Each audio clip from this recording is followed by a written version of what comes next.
Good evening. I'm Councillor Lynn Doherty, the leader of West Berkshire Council and chairman of the executive. Welcome to this meeting.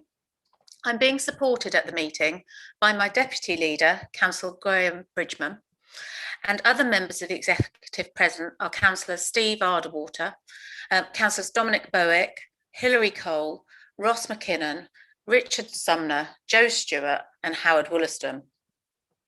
Members of the Shadow Executive and the leader of the Minority Green Party are in attendance.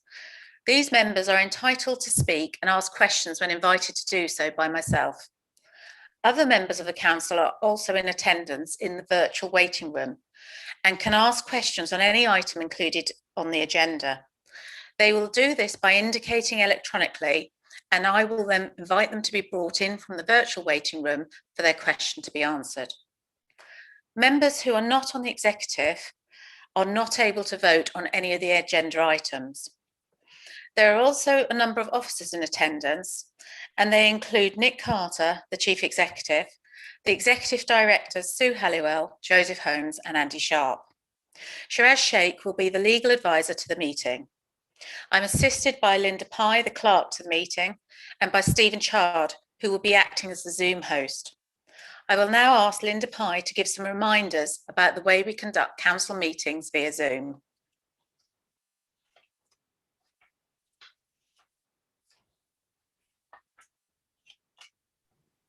Thank you, Leader. Members, standard Zoom reminders are now being shown on the screen. In addition to those points, please note that the raise hand button has been moved to the ribbon at the bottom of your screen. If it becomes necessary for any members to telephone into the meeting, you won't be able to signal to speak. So once everyone who has raised a Zoom hand has spoken, the leader will be asked to invite anyone who has telephoned in to speak in order. Any voting necessary will take place by a physical show of hands.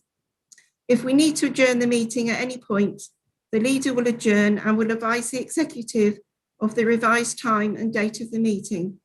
If it is a short adjournment, you will be able to rejoin this Zoom meeting. Otherwise, a fresh appointment will be sent out. Do members have any questions about the way in which the meeting will be conducted before we proceed? No hands going up, so thank you, Linda. We can therefore move on to item 1 on our agenda this evening, which is apologies. Do we have any apologies for this meeting?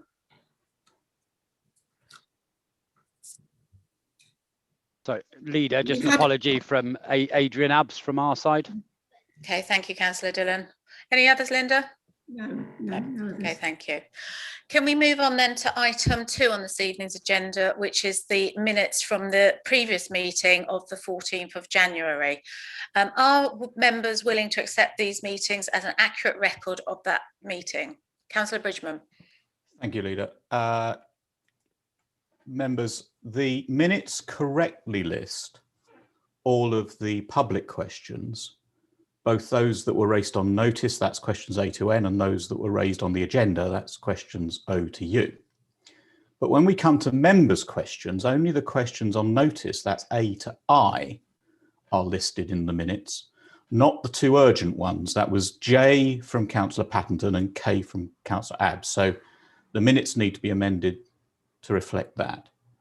The next issue I have is that the minutes contain hyperlinks which say they go to the questions and answers page on the website, but in fact those hyperlinks take you to the main page, and I've gone back and had a look at some previous minutes and that's the same case. So can I ask officers to check that hyperlinks go where we think they should do rather than just leaving someone on the main page?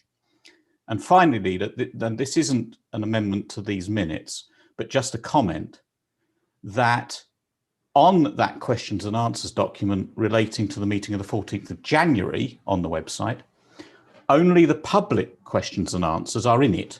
It doesn't contain any of the members' questions or answers. So that document needs to be updated to bring in those questions and answers. So with those amendments, Leader, I'm very happy to, I'm going to make a presumption that you're going to propose them from the chair. And if you are going to, I would be very happy to second them. Thank you, Councillor Bridgman. Yes, if we could make those amendments, please, and then I'm happy to propose with the amendments suggested by Councillor Bridgman, and as you've just heard, he is happy to second.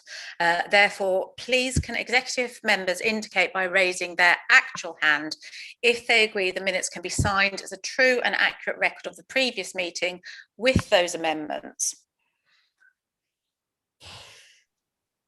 Thank you, Leader. I declare that the minutes have been approved subject to those amendments. Thank you, Shiraz. Can we therefore move on to item 3 on this evening's agenda, which is the declaration of interest. Do we have any declarations of interest?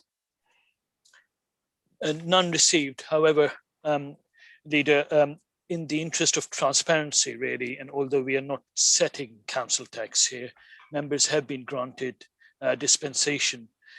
Any member with a beneficial interest in land, that is, who owns or rents property in the district, will have a disclosable pecuniary interest in an item relating to the setting of council tax for the district.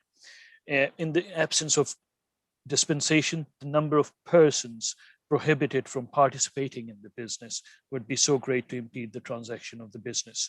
These dispensations will permit all members to speak and vote on item pertaining to the council's tax setting on the agenda for the executive. Thank you, Shiraz. Thank you very much. Thank you. Okay, in which case we can move forward to item 4 on our agenda this evening, which is public questions. And firstly, I would like to thank all the members of the public that have submitted questions for this evening's executive meeting, and welcome those of you able to be in attendance to hear the answer to your question and to ask a supplementary question if you have one. For those public questioners unable to join this meeting, I can confirm you will receive a written response to your question, and these will be published on the Council's website within 5 clear working days of the meeting. Please note that in accordance with the new processes, you will not need to say, "I asked the question standing in my name." Your question will appear on screen and will be answered by the relevant portfolio holder. You will then be given the opportunity to ask a supplementary question, but please remember that this must be to clarify the response provided and not introduce any new business. In accordance with paragraph 5.12.9 of the Constitution, where questioners have more than one question, only their first question will be answered. If after all the other first questions have been asked and answered, there is sufficient time, we will answer subsequent questions. Please note that the time limit for public questions is restricted to 30 minutes. And if your question has not been answered in that time, you will receive a written response within 5 clear working days of the meeting. The responses given either verbally at the meeting or in writing will be published on the Council's website. In which case, I understand that Mr. Ian Hall, Mr. Gary Puffett, Mr. Tom Tunney and Mr. Mark Beach will receive written responses to their questions as they have not confirmed their attendance at this meeting. I therefore invite Councillor Ross McKinnon to answer Mr. John Goatley's question B on our agenda this evening. Thank you very much, Leader. And thanks, Mr. Goatley, for your question. And it's nice to see you again. Before I answer it, I do note that this evening you're asking your 13th and 14th questions in the last 6 months on the London Road Industrial Estate and the environmental issues on site. Now, while I am, of course, always happy to answer questions at these public meetings on any matter, I should point out that it may save a lot of your time if you wish to submit all the queries you have about this site together, either through me or direct to officers, and we'll make every effort to provide informative answers. It is, of course, your prerogative, however. As you know, Mr. Goatley, this Conservative administration will always seek to ensure the district is attractive to the business community and encourage new commercial opportunities across the district to ensure high employment and a strong local economy. Our investment in infrastructure, including the London Road Estate, will help business to thrive and enable their economic and physical expansion. And that is always our overarching priority relating to this site. To the junction, we shouldn't forget that the new junction has provided a number of strategic improvements in its own right, regardless of the redevelopment of the estate. It's delivered traffic flow and air quality improvements on the A339 and Robin Hood roundabouts, along with the provision of a pedestrian and cycle crossing on the 339, which can be a significant barrier to active travel. Going back to your question about whether it's integral to the development, we would have to ask ourselves, could the redevelopment of this site be carried out without the new junction? Well, the answer is yes. It might not be the development we would prefer, and the improved access this junction delivers allows for a higher quality development, attracting the investment that will benefit the residents and businesses of Newbury. Thank you. Do you have a supplementary question, Mr. Goatley?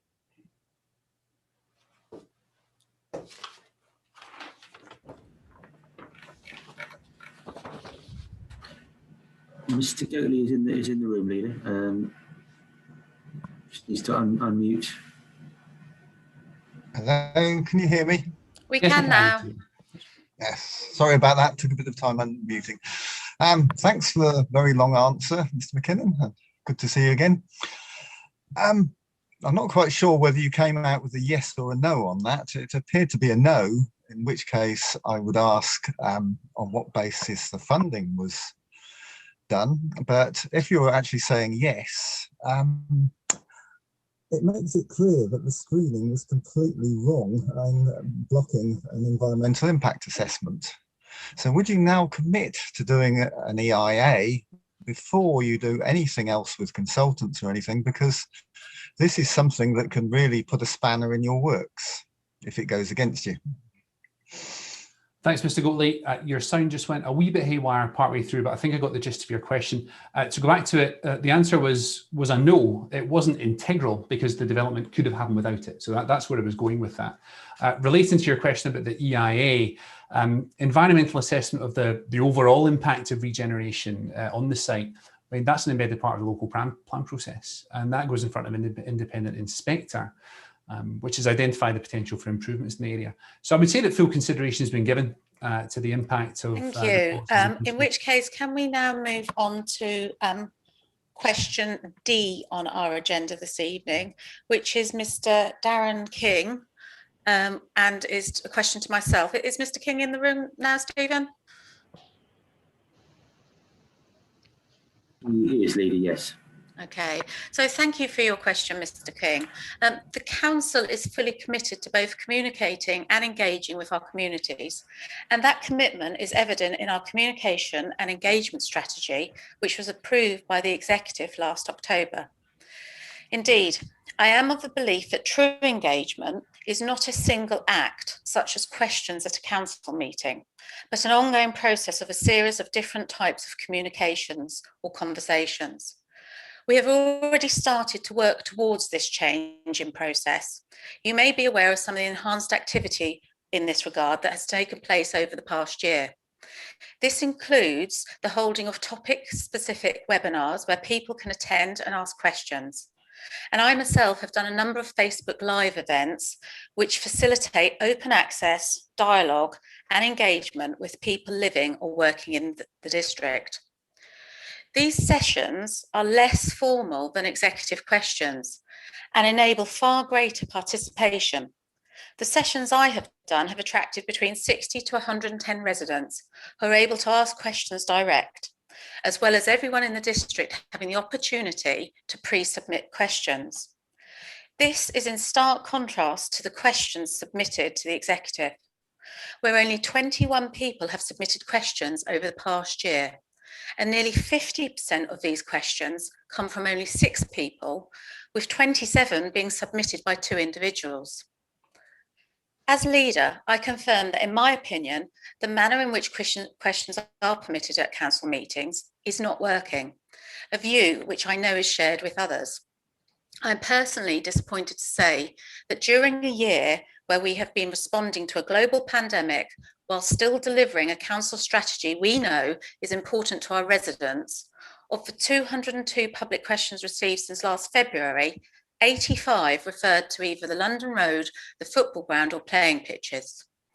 The range and the breadth of the questions is a concern and unfortunately does not involve everyone on topical and important issues such as COVID, recovery, adult social care, or reach across the geographical district to pick up those in West Berkshire from the west, the east and the surrounding villages.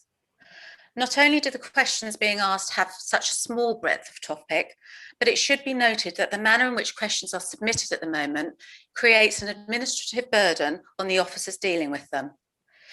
It therefore uses up valuable public resource at a time when our resources are already stretched to the limit, delivering the council's support to residents during COVID and continuing our business as usual services.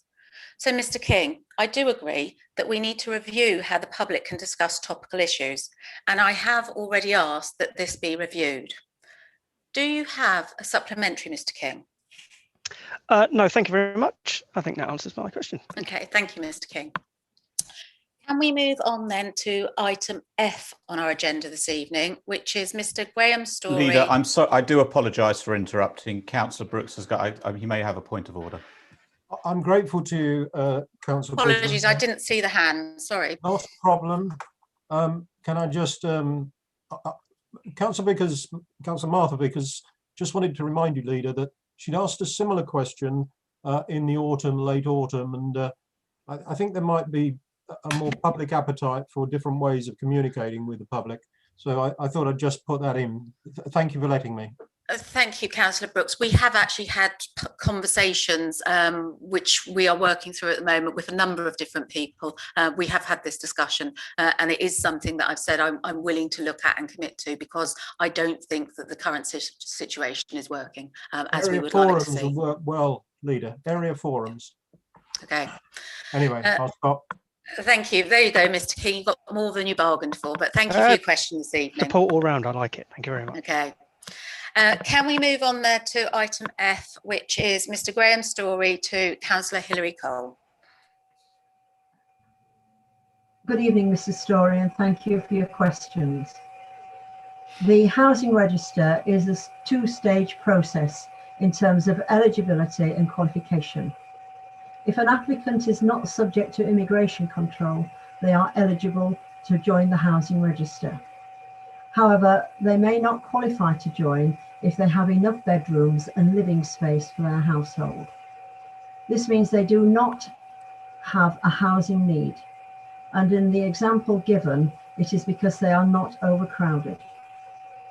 If the couple do not agree with the decision, then they can request a right for review by writing to the Housing Allocations team at Housing Allocations, which is all one word, at westberks.gov.uk for reconsideration of this decision. The Housing Service can provide an appointment to go through alternative housing options. This can be arranged by sending an email to housing@westberks.gov.uk or by telephone on 01635 519 530. Do you have a supplement? I do. Clarification, actually. I spoke to the housing team and they were adamant that under the new rules, the absence of qualifying, so not being in one of the top 4 bands, meant people were no longer eligible to join the housing list. Am I mistaken in that people can still join the housing list without being in one of those 4 bands? And as before, could they be able to bid on a house if there is no one in the higher points categories ahead of them? I think you're confusing 2 issues, if I'm honest, Mr. Story. You're confusing the housing register, which people are, anybody is eligible to register with. However, we have changed our housing policy so that we do have the 4 categories, as you mentioned, with regard to the qualification for the for housing in West Berkshire. And we do this, and it operates within the parameters of law. The allocations policy is framed around the Housing Act 1996 and the Localism Bill in 2011 and the Homeless Reduction Act in 2017 and the Code of Guidance for Allocations. So yes, people can join the housing register, but as I pointed out when I presented the paper at council, just because people are on the housing register, you or I could go on the housing register. It doesn't mean that they have the are qualifying for for housing. So just to be clear, in the example I've given, you will not be... Well, I've said in my answer that the example you have given, they have not demonstrated that they are overcrowded. But if the people want, they can apply for a review. Okay, thank you both. Can we therefore move forward with our agenda this evening, which is question I from a Mr. Simon Pike, which I believe is to Councillor Ross McKinnon. Thank you very much, Leader, and good evening, Mr. Pike. It's Councillor Pike, isn't it, from Thatcham Town? Hello, we've not met, and I hope you're well. The answer to your question is no, it's not premature. Firstly, to put your reference to uncertainties into context, it's taken from the section of the local plan which is entitled Sites Allocated for Residential Development in the Eastern Area. Now that section, as the name would suggest, identifies such sites. That does not include any site in or near Graiseley amongst them.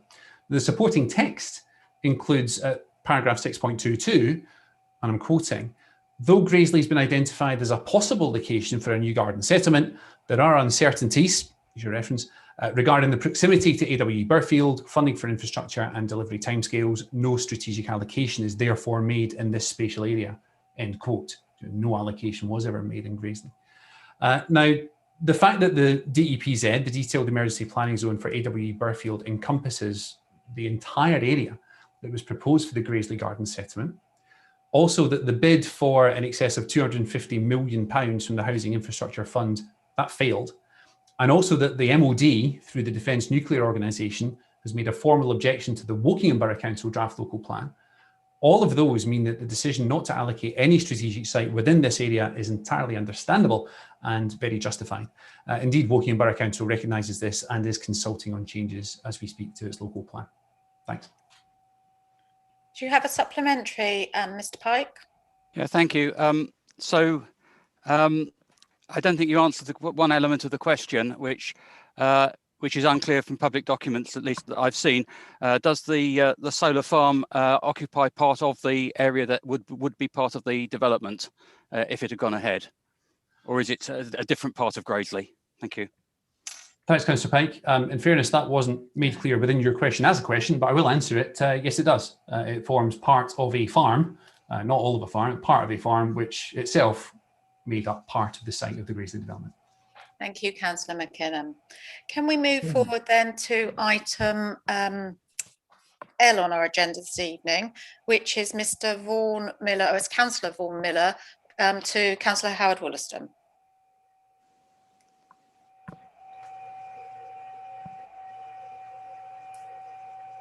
Councillor Wollaston, are you there? You're on mute, Councillor Wollaston. Councillor Wollaston, you're on mute. Have I looked in? My apologies, I was muted, but I didn't realise. Thank you, Councillor Miller. I understand this is the 13th question that you've asked regarding this general topic in the last 6 months. However, I am of course delighted to answer. The availability of recreational space elsewhere is not really the issue. In respect to the old football ground, it is a choice between two practical options. Excuse me. Until the land is required for redevelopment. Keep the area closed or make use of it temporarily for public benefit once degraded infrastructure is removed. Keeping the ground closed will be the simplest solution for the council. But instead, the council prefers to see it used by the public and in a way that does not require any management input from the council, and that costs to provide this are largely confined to removing poor infrastructure that needs demolishing regardless of future plans, and making the area secure from unauthorised occupation. Establishing levels of demand for areas of open space is not straightforward, but in the current context of COVID, it is clear that to the council, the ability to get outdoors and enjoy some informal physical activity is very desirable for residents. We recognise that there will always be different and competing priorities for the use of these open spaces. I will be happy to liaise with Newbury Town Council to see how the wider area can be utilised more efficiently. In line with previous answers, we would encourage any clubs who are struggling to find ways to deal with a fixture list congestion because of COVID restrictions to contact the council's sport and leisure team to support them. Our priorities are firstly to meet the objectives of the playing pitch strategy approved by this council in February 2020 and in particular providing a suitable venue for both men's and ladies' teams playing as Newbury Football Club, and community facilities for more junior clubs. Secondly, to facilitate a major mixed-use comprehensive development opportunity for Newbury Town Centre at Faraday Road to enhance the town's attractiveness as a destination for economic development and resultant employment opportunities. I think we are making very significant progress on both fronts. Thus, the proposed temporary use of the former football ground for community recreational use pending future development makes perfect sense on this basis. Do you have a supplementary, Mr. Vaughan? Sorry, Mr. Miller. Yes, I do. Can you hear me? We can. Yeah. Oh, good. Yes. Thanks for that answer, Councillor Wollaston. Councillor McKinnon previously has mentioned two scenarios to justify this. So family and friends either playing rounders or playing football at that recreational pitch. And imagine that those scenarios where some friends turn up to play football, putting jumpers for goalposts, and someone coming up, smashing a ball through the goal, and then hitting a car or knocking a wing mirror off one of the parked cars in your new car parking spaces, or a family turning up to play rounders or baseball, and the ball Mr. being Miller, hit off can the I pitch remind into you, the... we're Yeah. not introducing new information, and that your supplementary has to relate to the question being asked. I'm struggling to see how it does. Okay, hopefully you'll see it in about 1 minute when I finish. That a family playing rounders, the father knocks the ball again into the car parking area. The 7-year-old son runs into the car parking area, and there's cars wandering around trying to find car parking spaces, and the mother screaming. Those are scenarios, those are pictures I want to paint, that how ridiculous this idea is. What is your question, Mr. Miller? My question we is, don't need you painting fictionary scenarios. We need to understand what your question is. There is no way we can use an envisaged scenario related to questions. So do you actually have a question related to the response that you got from Councillor Wollaston? Yes, I do. Please ask the question. I will ask the question. So given that, do the council think it's good value for money to spending £200,000 to have that as a recreational ground rather than reopen it for the next 3 years as an extra football ground? And Councillor Wollaston, you can't possibly answer that based on scenarios and envisaged pictures. So I would take the question as, do you think this is a good use of money without any scenarios being painted, because you cannot possibly envisage all different scenarios in the way that this has been asked? The simple answer, Councillor Miller, is yes, I do. It seems to me inappropriate to leave this land just completely derelict and unused for two, possibly 3 years, and the community should benefit from it. Thank you both. Can we move on to item M on our agenda this evening, which is Mr. John Stewart for Councillor Ross McKinnon. Thank you, Leader, and good evening, Mr. Stewart. I hope you're well. I know you've asked a few questions about the old pitch before, and I mean, I personally have answered this question or close variants of it several times, and I expect in past form I'll be asked it several times again. But the answer is not going to change. The area occupied by the former pitch is integral to the regeneration of the estate. Now, new sporting facilities anywhere on the London Road estate would require substantial investment, which the council simply can't justify for such a short period of time before regeneration. Now, external investment would only be available if land was passed over on a long lease. Now, the only areas of the LRIE that the council has immediate control of are the old football ground and the site of the former council offices that were there on Faraday Road. And there's a vehicle depot adjacent to that. Now, to surrender control of that area, or a substantial part of that area, via a long lease with vacant possession would prevent the council from initiating regeneration. That is suboptimal, to say the least, particularly given that new and sustainable football facilities will be met by proposals to deliver a new facility at the rugby club. Now, as previously stated, the future proposed mixed use for the site and our unwavering objectives for the regeneration of the estate are to ensure the employment opportunities for local residents, to attract inward investment and to enable existing businesses to thrive and grow. I'm very excited that we'll be providing that over the next few years. Thank you. Do you have a supplementary, Mr. Stewart? Yes. It's difficult really to know how to put these questions if you're not very positive regarding how we're interacting with the council. But do you agree that current local residents will more likely object to a new sporting facility being developed near their existing homes than one that is going to be developed in an as yet undeveloped area. I mean, do you agree that you're going to be heading for more trouble trying to develop in the areas that you've identified, rather than the place that's already got ideally suited? No, I don't necessarily agree. I wouldn't like to put words in residents' mouths. Residents nearby the facility may be very enthusiastic about it once they see the high quality nature of the facility and the benefits thereon. So no, I think you nor I can anticipate what residents are going to do. Okay, thank you both. Can we move to item N on the agenda, which is Mr. Jason Braidwood to Councillor Ross McKinnon? Thanks again, Leader, and hello again, Mr. Braidwood. I remember you asking this as a supplementary question recently, Mr. Braidwood. I think you asked a different question at either exec or council, and this was your follow-up question. So I'm going to give you the same answer to this question as I did then.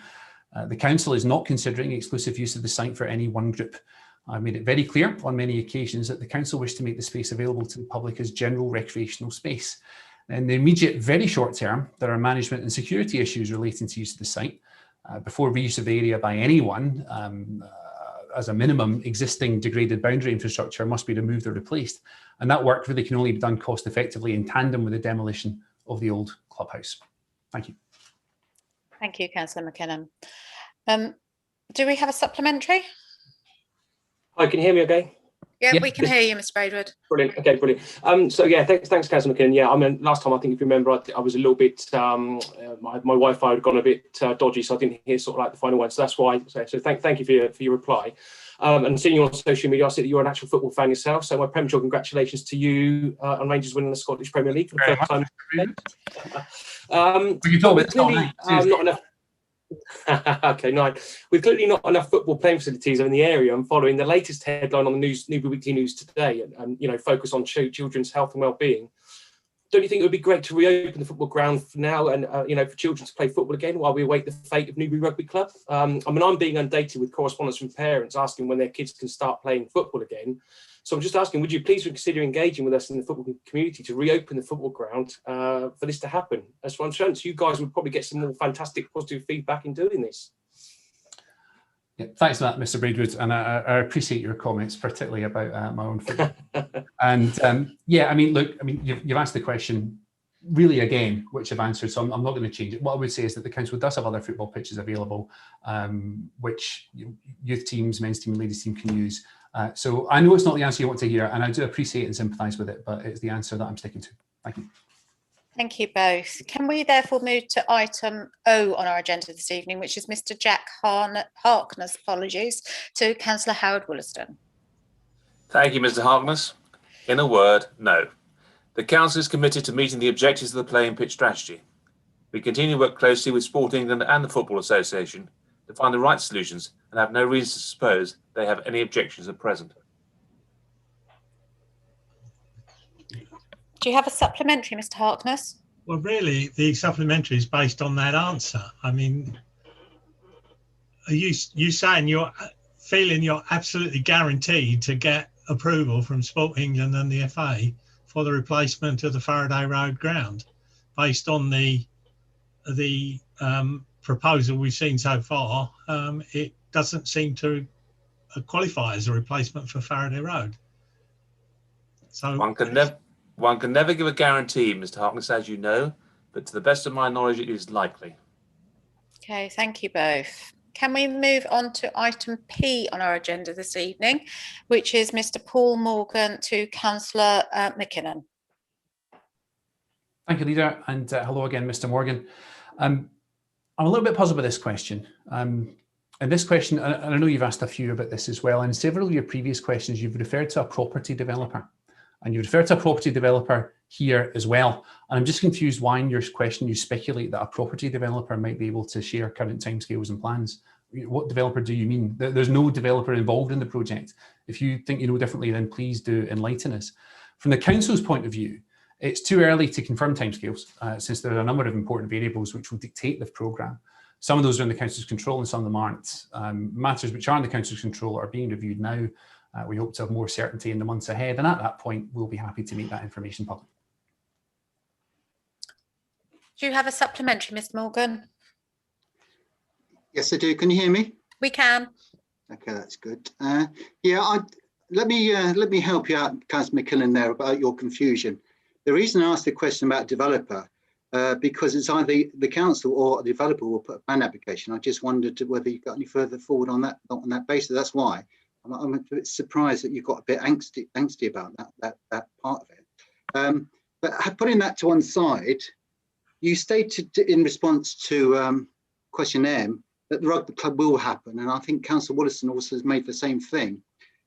Can you confirm, though, that any time scale for any planning application, whether it be from yourselves or a property developer or Uncle Tom Cobley and all, whoever puts a planning application in, will be 100% dependent upon the replacement football facility being open before any planning application can be put forward?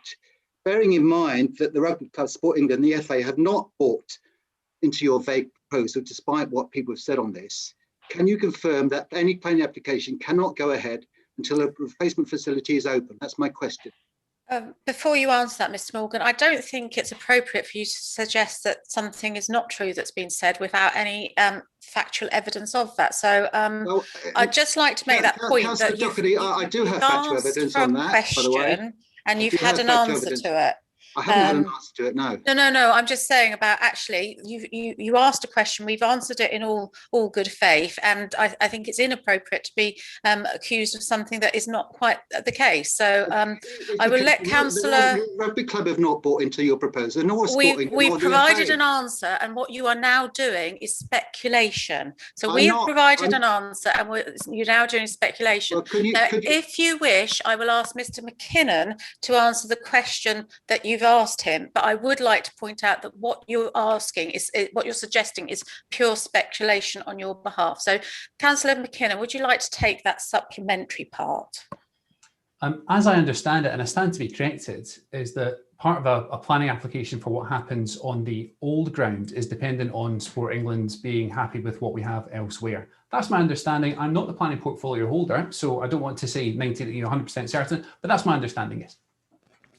Thank you. Okay, so you can't go. In which case, we are going to move on to.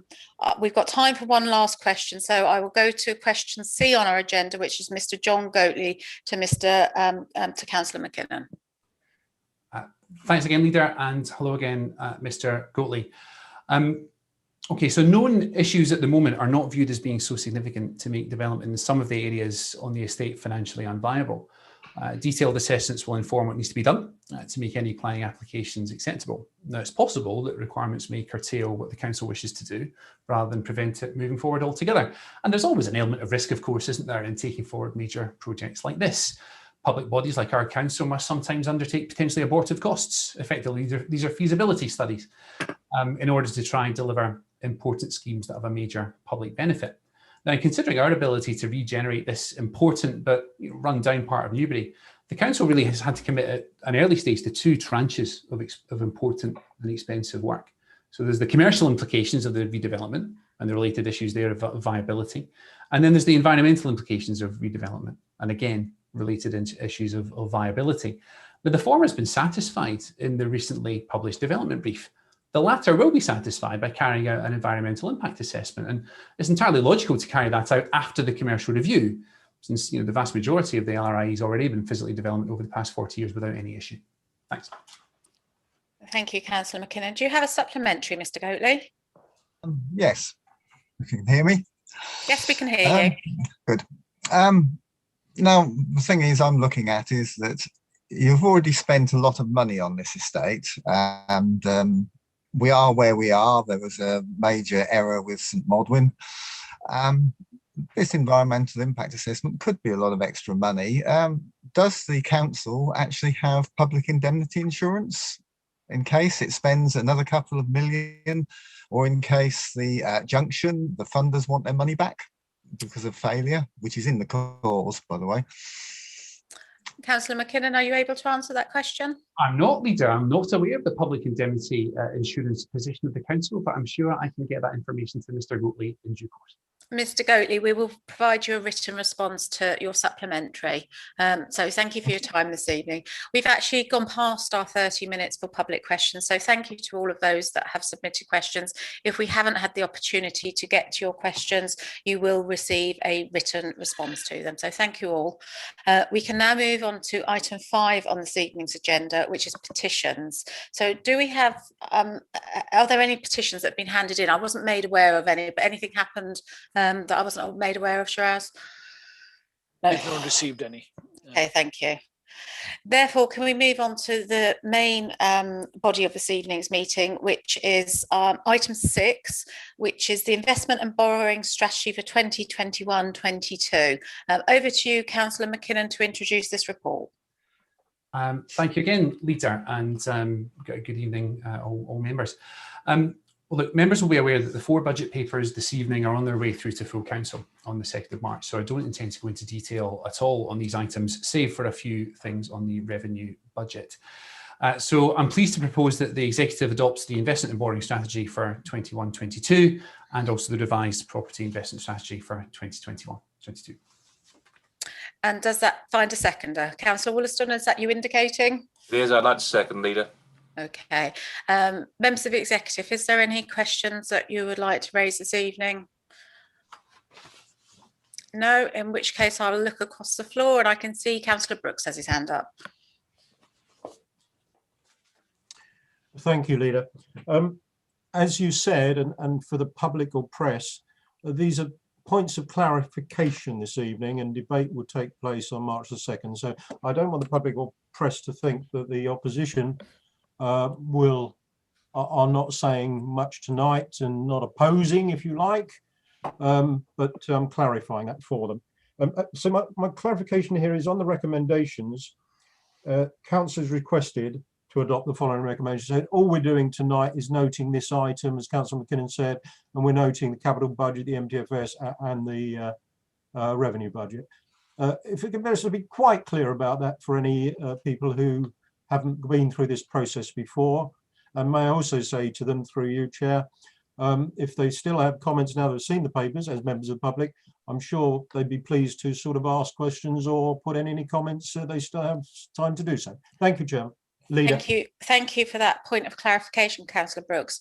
And in fact, there's an opportunity to ask some of those questions direct. Councillor McKinnon next week, I believe he's doing a Facebook Live session along with our Executive Director for Resource, Joseph Holmes. So there's an opportunity there as well. But yes, of course, at this point, these are passing through the Executive to be voted to carry on to Council, where all members will have a chance to debate in full the individual items on the evening. So yeah, thank you for that point of clarity, Councillor Brooks. So we have a proposer and we have a seconder. Can I invite, I'm not seeing any other hands, so therefore can I invite other can I ask Executive members to vote by raising their hand in favour of the proposal and approve the recommendations to be forwarded through to Council, please? Thank you, Leader. I can confirm that the recommendations have been approved. Thank you. Then we have item 7 on our agenda this evening, which is the medium-term financial strategy for 2021-22. Councillor McKinnon. Thank you, Leader. Yes, I would propose that the Executive approves and adopts the medium-term financial strategy for the next 4 years. Okay, thank you. And I am happy to second that recommendation from the Chair. Councillor Brooks. Thank you again, Chairman. Councillor McKinnon may recall that last year I did say, could we have a retrospective look at how the MTFs have played out? He will understand the point, budget versus actual sort of thing. It's not a budget, before he corrects me. And so, you know, you've got the table going forward, but could we have the last 2 or 3 years of how accurate we were in our MTFS? Because it is a financial sort of forecast plan. And if we are wrong, we need to look at that to tune it to be better in future. Councillor McKinnon. I do recall that, Leader, and Councillor Brooks. Yeah, I do. The MTFS is a forward-looking document, as you know, and the information is easily available. Leave it with me, Councillor Brooks, and we'll consider what sort of information we can present. But yeah, I do recall that. You're quite right. Thank you. Thank you both. Councillor Vickers.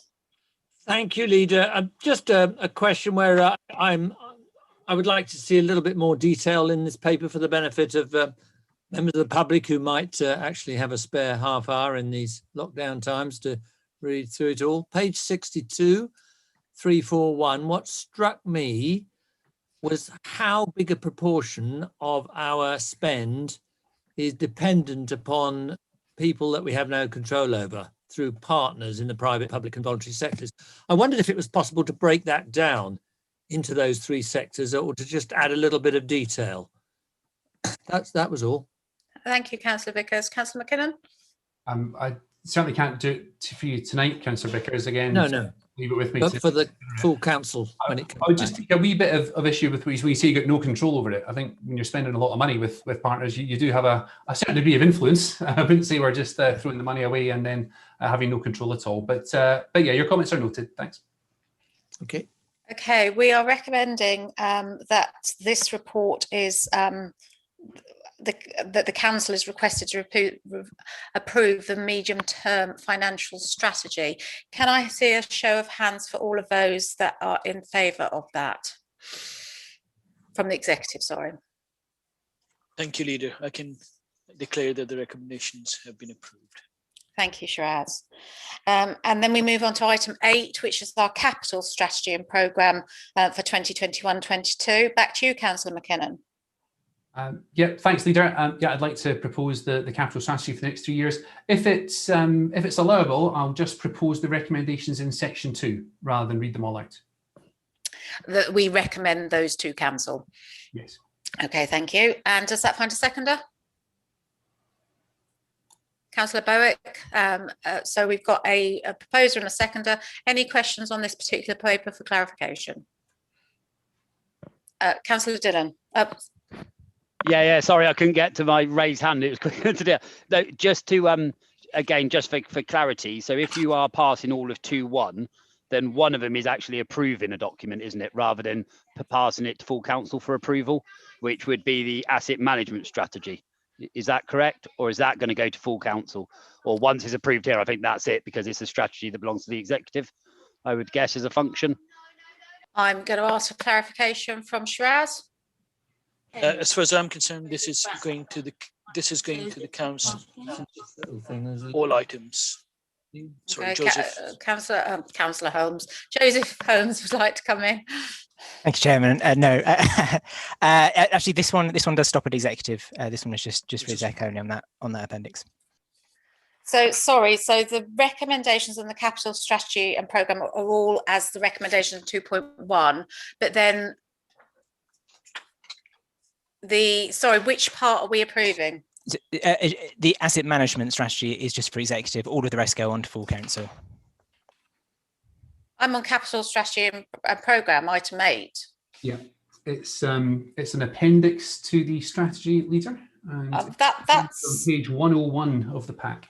Okay, apologies, members. That isn't necessarily clear in my notes. So this is the asset management piece. Does any members have any Leader, questions? point of order then. Can I suggest an amendment to the proposal at 2.1 that we are taking Councillor Dillon's point on board? Yeah. That we are proposing 2.1 A, B, D and E to go to council tonight, and that we might, and I look to you and to Councillor McKinnon, need to discuss 2.1C.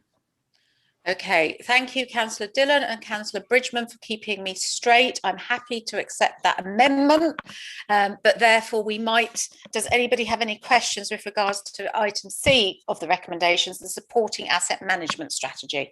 Councillor Brooks, is that you coming in on the supporting asset management strategy? Please do so. No, it's me coming in to say, given you don't seem to have realised you are approving it, I would suggest you leave that to council as well. It's only 3 weeks away.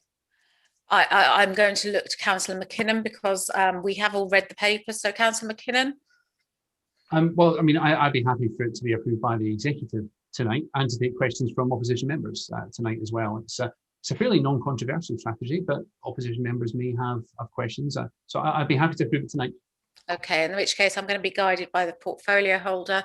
Does anybody have any questions for Councillor McKinnon with regards to the asset management strategy? Councillor Doherty, sorry, Leader, just in fairness, that's not what we briefed our members about for this meeting tonight. So all our backbenchers haven't got their comments here. So if it doesn't fundamentally differ, slow down business.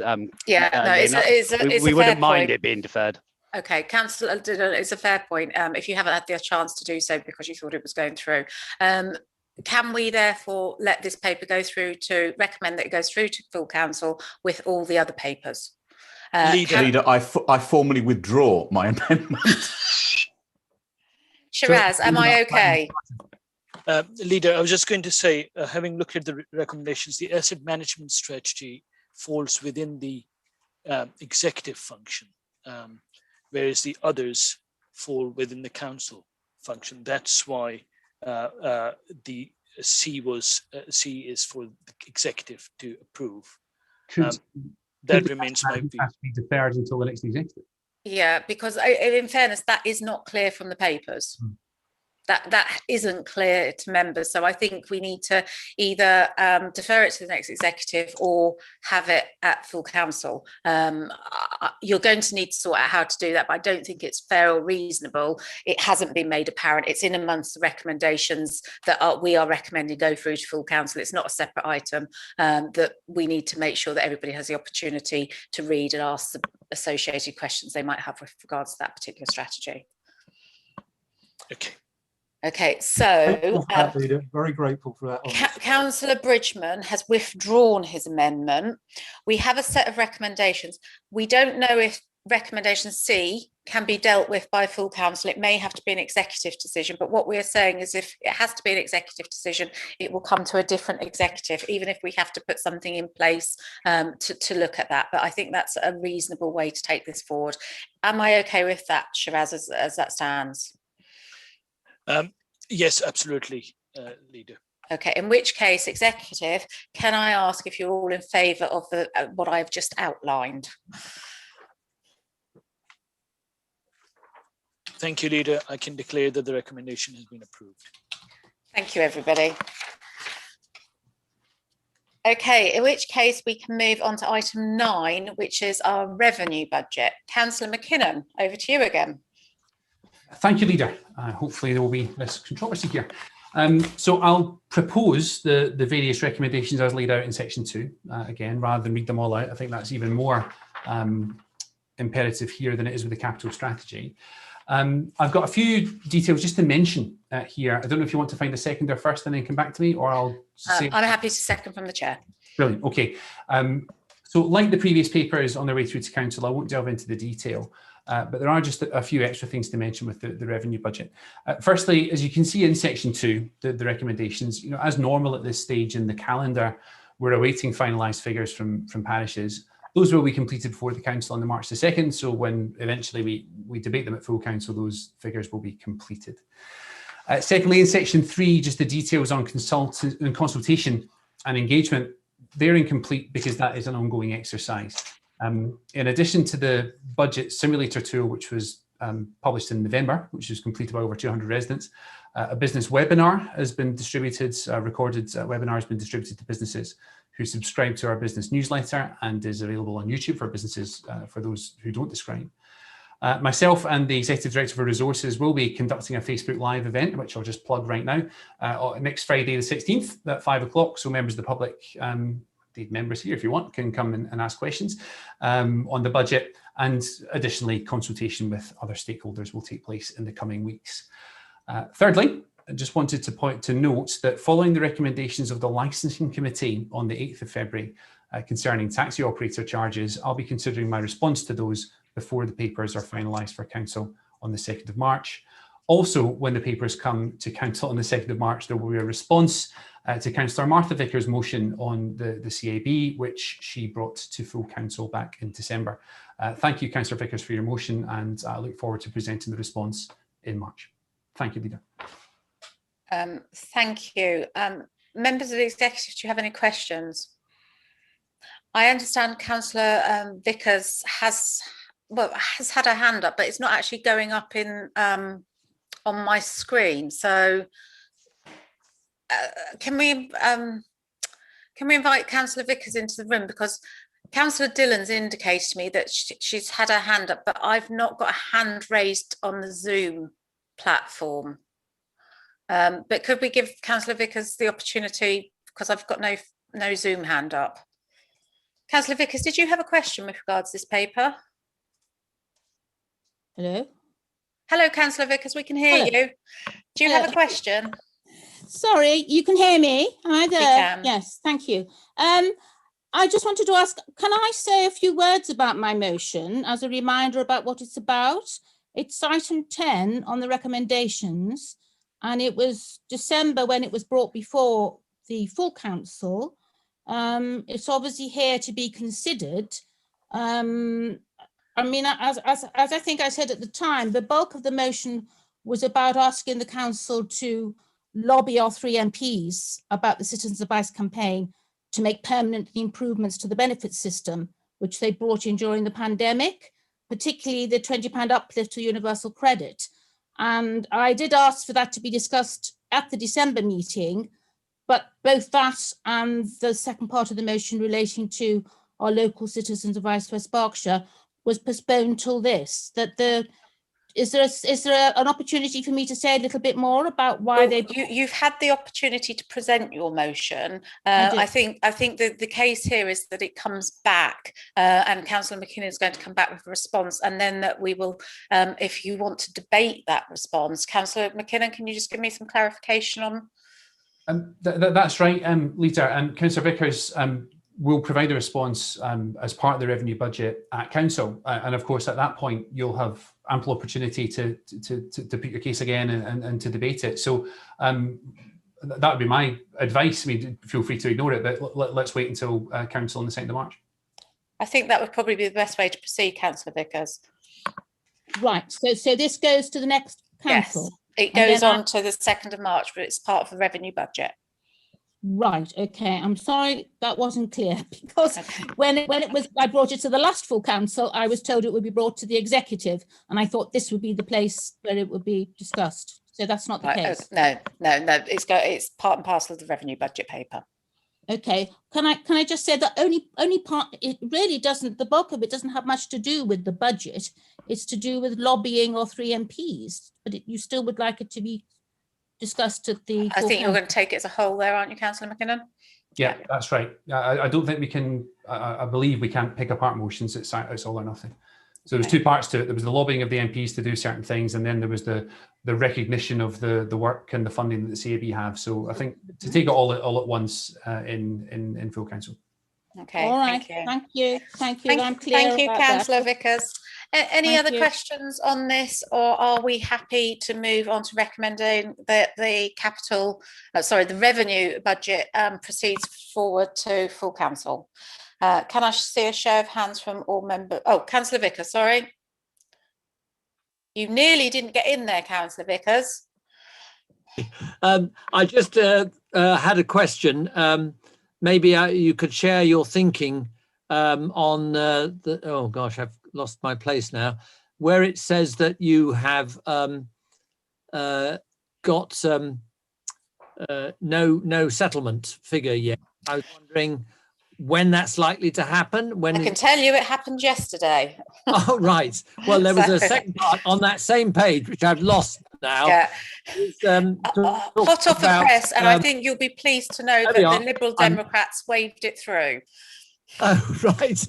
In fact, I don't think any of on them that actually same turned up. page, Leader. Item 3 on that same page, where it talks about the 3% increase that you could have taken this year or could take next year.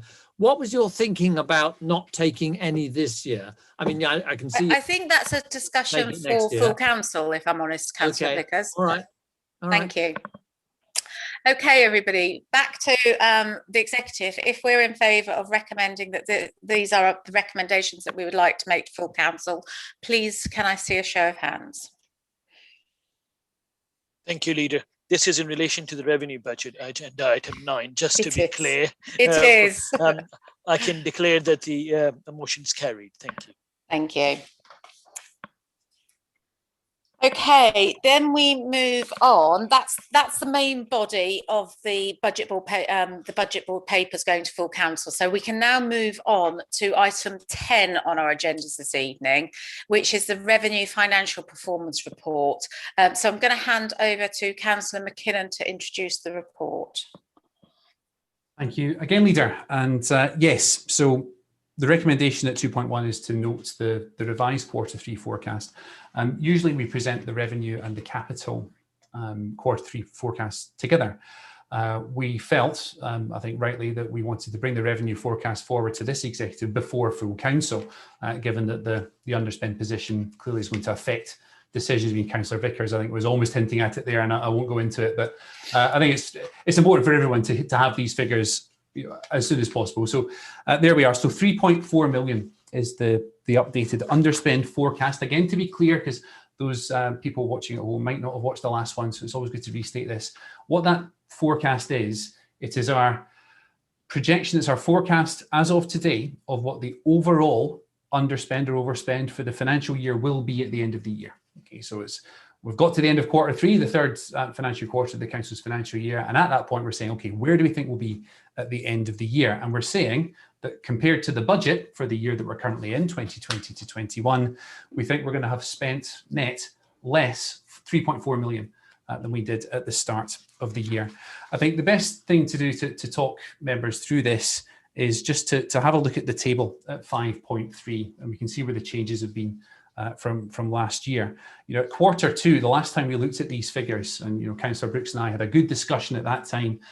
We were looking at an underspend of just about 1.5 million. So it's a significant change from Q2 to Q3, almost 2 million. So 1.9 million is what the forecast underspend has got bigger over the quarter.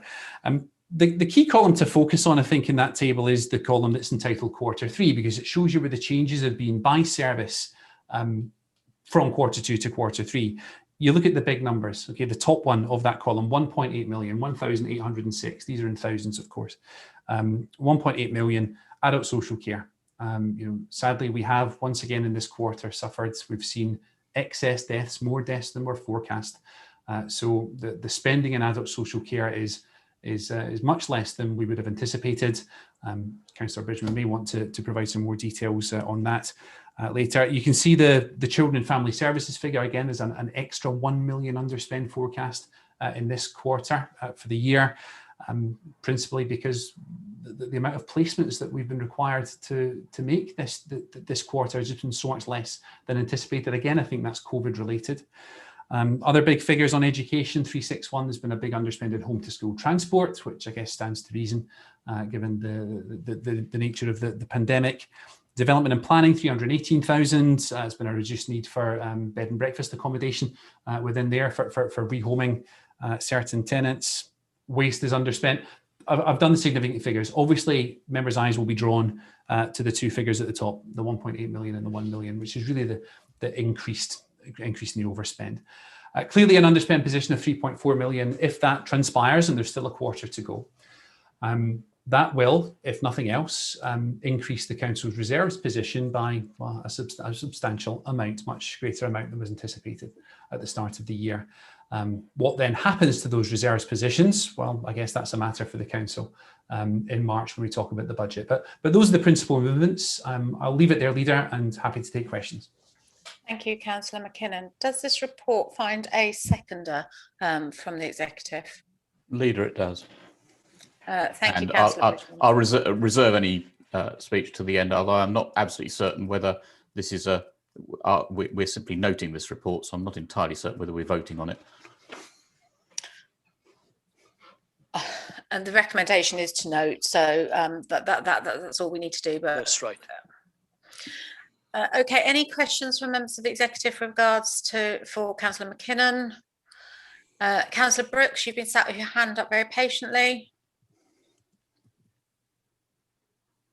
Yeah, thank you, Leader. I'm very tired for holding my hand up that long, but I've finally got grip on the technology, Leader. I've tried during the course of this year, and I hope it's been somewhat appreciated, to understand the very great difficulties you've had in managing the finances against the budget, which frankly was out of the window by April, you know, within a few weeks of it coming into being. And every member of the public would rather you underspent than overspent. So let's get that out there. And I'm very appreciative of the comment that Councillor McKinnon has made. Isn't it a tragedy that we are more underspent than we thought we might be because of the COVID situation? But I can't let it go that only 3 weeks ago on an executive meeting, I talked through you, Chair, to Councillor McKinnon, and I remember saying, from my experience, I could see the underspend being nearer to 3 million or more. And here we are 3 weeks later with the Q3 forecast, which is our forecast still, I accept that has changed by £1.9 million from 1.5 million in the space of 3 weeks. And I really do feel, notwithstanding all the uncertainties, we can do better than this, because at that rate, you could end up 5 million underspent and you don't know it at this stage. So forecasting really does have to get better. And Councillor McKinnon at that time, I remember him saying, oh, I don't think it'll be anywhere near that, Councillor Brooks. And here we are I remember, I can go back over the tape if you want me to, sir. I note your seeming puzzlement about that statement. It's the word tape, I think, Councillor Brooks. Is it a tape? Okay, all right, whatever. We're of a generation where we remember tapes. Oh, eight-track tape. How about that? You know, but anyway, I don't make this flippantly. I think we have to get better at this. It's why I wanted to look backwards at the MTFS outturn. But I will end by saying this is a position I would rather the council was in than not. Okay, thank you, Councillor Brooks. Councillor McKinnon, would you like to come back on that? Yes, please. I don't remember 8-track tape, so I don't know what that is, but I'll just talk about your words there, Councillor Brooks. And do you know what? To be fair to you, you have been very emollient at these executive meetings and OSMC meetings relating to the budget. And I appreciate that. And I think my colleagues in the executive do as well, because you said again tonight that you appreciate the uncertainties and the fact that everything just went out of the window very early on in this financial year. I guess we'll have to have a look at the tape to see what I said. I don't remember saying necessarily, I think it'll be much less than that. I remember we did speculate between us about how much the underspend was going to be. And you're right, you did say it was going to be around the 3 million mark. And I think the conclusion that you're now going to is, therefore, our modelling was wrong and our modelling could be better. I'm not sure I'm quite there, because if you think about the time period we're looking at and where the underspend's being driven from here in adult social care, the fact the second wave happened, again, I appreciate your comments about the very unfortunate nature of it. So I'm with you to an extent on your comments, but I'm not with you the whole way, and I'm not sure you would expect much less there. On the MTFS, I mean, I've been thinking about those comments again, and you're right. I mean, if you look at the MTFS we presented last year, the budget we presented last year, so the MTFS is a 4-year period. Only 1 year of that's happened. If you look at last year's MTFS, you got 4 years worth of projections. Only 1 year has happened. So by what we're doing right now, which is comparing actual versus the budget, is comparing actual performance versus that MTFS. The remaining 3 years in the MTFS last year haven't happened yet. Of course, you could look at the changes between last year's and this year's, but I'm going to tie myself up in knots if I go any further than that. But I'll thank you for your comments again, Councillor Brooks, and I'll leave it there. Thanks, Leader. Thank you. Councillor Bowick. Thank you, Leader. Councillor Brooks makes some good points, and equally so does Councillor McKinnon. We're facing quite a degree of uncertainty about the effects of, or we have faced a degree of uncertainty about the effects of COVID. So a big chunk of the underspend on as far as children and family services are concerned is that the unaccompanied asylum seekers, which we were expecting to turn up in places like Chivy services, just didn't appear, and this was unanticipated. What has happened is that the same number of unaccompanied asylum seekers seeking children have entered the country, but they've remained on the coastal strip. They haven't jumped onto lorries and so on and appeared on our patch, and that was something that would have been really difficult to anticipate. Okay, thank you, Councillor Bowick. Councillor Macro. Thank you, Leader. There's a couple of points, actually. First of all, on page 206, there's a graph, and the vertical axis of the graph is in dates, which does not make any sense at all. So perhaps somebody could explain to me what what that axis should be saying. The other thing is on page 205, we have the statement in adult social care long-term services are forecast to be £2.2 million underspent. And it says adult social care continues to see excess deaths when compared to the same period last year.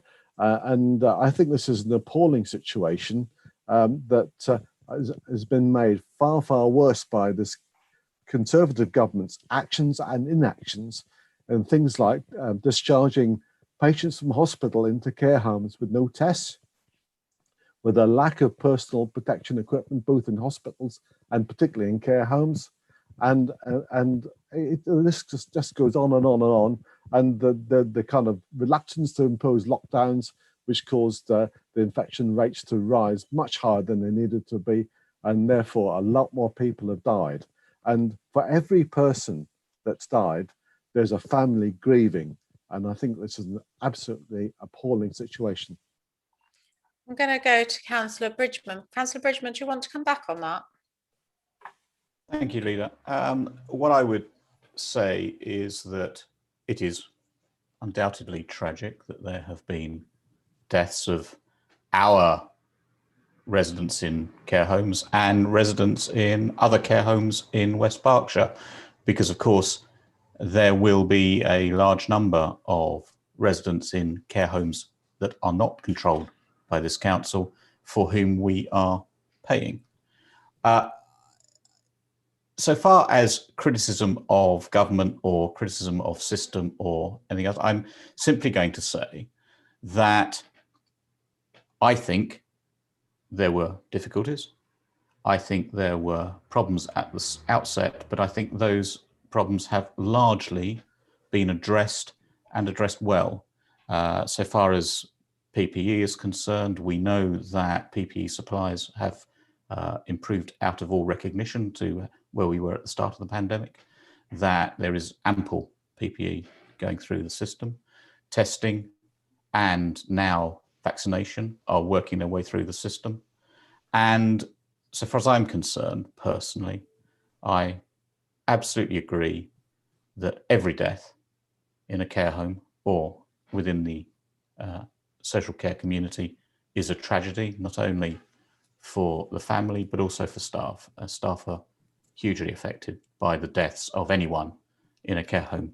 But I don't think it is appropriate to lay that criticism and blame at the door of the government when we are dealing with a major pandemic. Those are my personal views and I simply stand by them. Thank you, Leader. Thank you, Councillor Bridgman. Sorry, Members, Leader, no, Councillor Macro, I would remind everybody that this is a revenue financial performance report that we are here tonight to look at. We are not here to debate issues outside of this revenue financial performance report. So I will take questions if they are directly related to West Berkshire Council's revenue performance. So Councillor Macro, if it's directly related to the revenue piece, I will go back to Councillor McKinnon. But I felt it only fair, as you'd taken the opportunity to wander from that, to give Councillor Bridgman the opportunity to come back. So Councillor McKinnon, are you able to respond to Councillor Macro with regards to revenue performance? Yes, I will, Leader, and I'll echo Councillor Bridgman's comments entirely, given what you just said. Councillor Macro, yes, you're quite right. It's an Excel formatting issue. Thankfully, the numbers are included on the lines themselves, so hopefully you should have been able to follow it. But just for reference, where it says August 04 on the left-hand side, that should read 1,670 clients, and then the axis goes up in increments of 10 and down in increments of 10. So I hope you find that helpful. It's helpful, but I'm surprised. I can understand how these things happen, but I would have thought this would have been picked up before now. Okay, thank you. It's always good to have many eyes, as I can assure you, many people are busy, so it's always good to have another look at these, which is why it's useful to have everybody have the opportunity to observe them. So thank you for your comments, Councillor Macrae. Councillor Pattenden. Thank you, Leader. Yes, regarding the £1 million underspend in children's family services, and with the, as we've all just said, huge problems that have arisen over the last year, I wonder what could you do with that quickly to help address the problems that, say, the teenagers and youths in West Berkshire are facing at the moment. I wouldn't like to think of that £1 million just sitting there doing nothing when we've got problems of the scale that we've got in West Berks. Councillor Bowick, would you like to come back on that?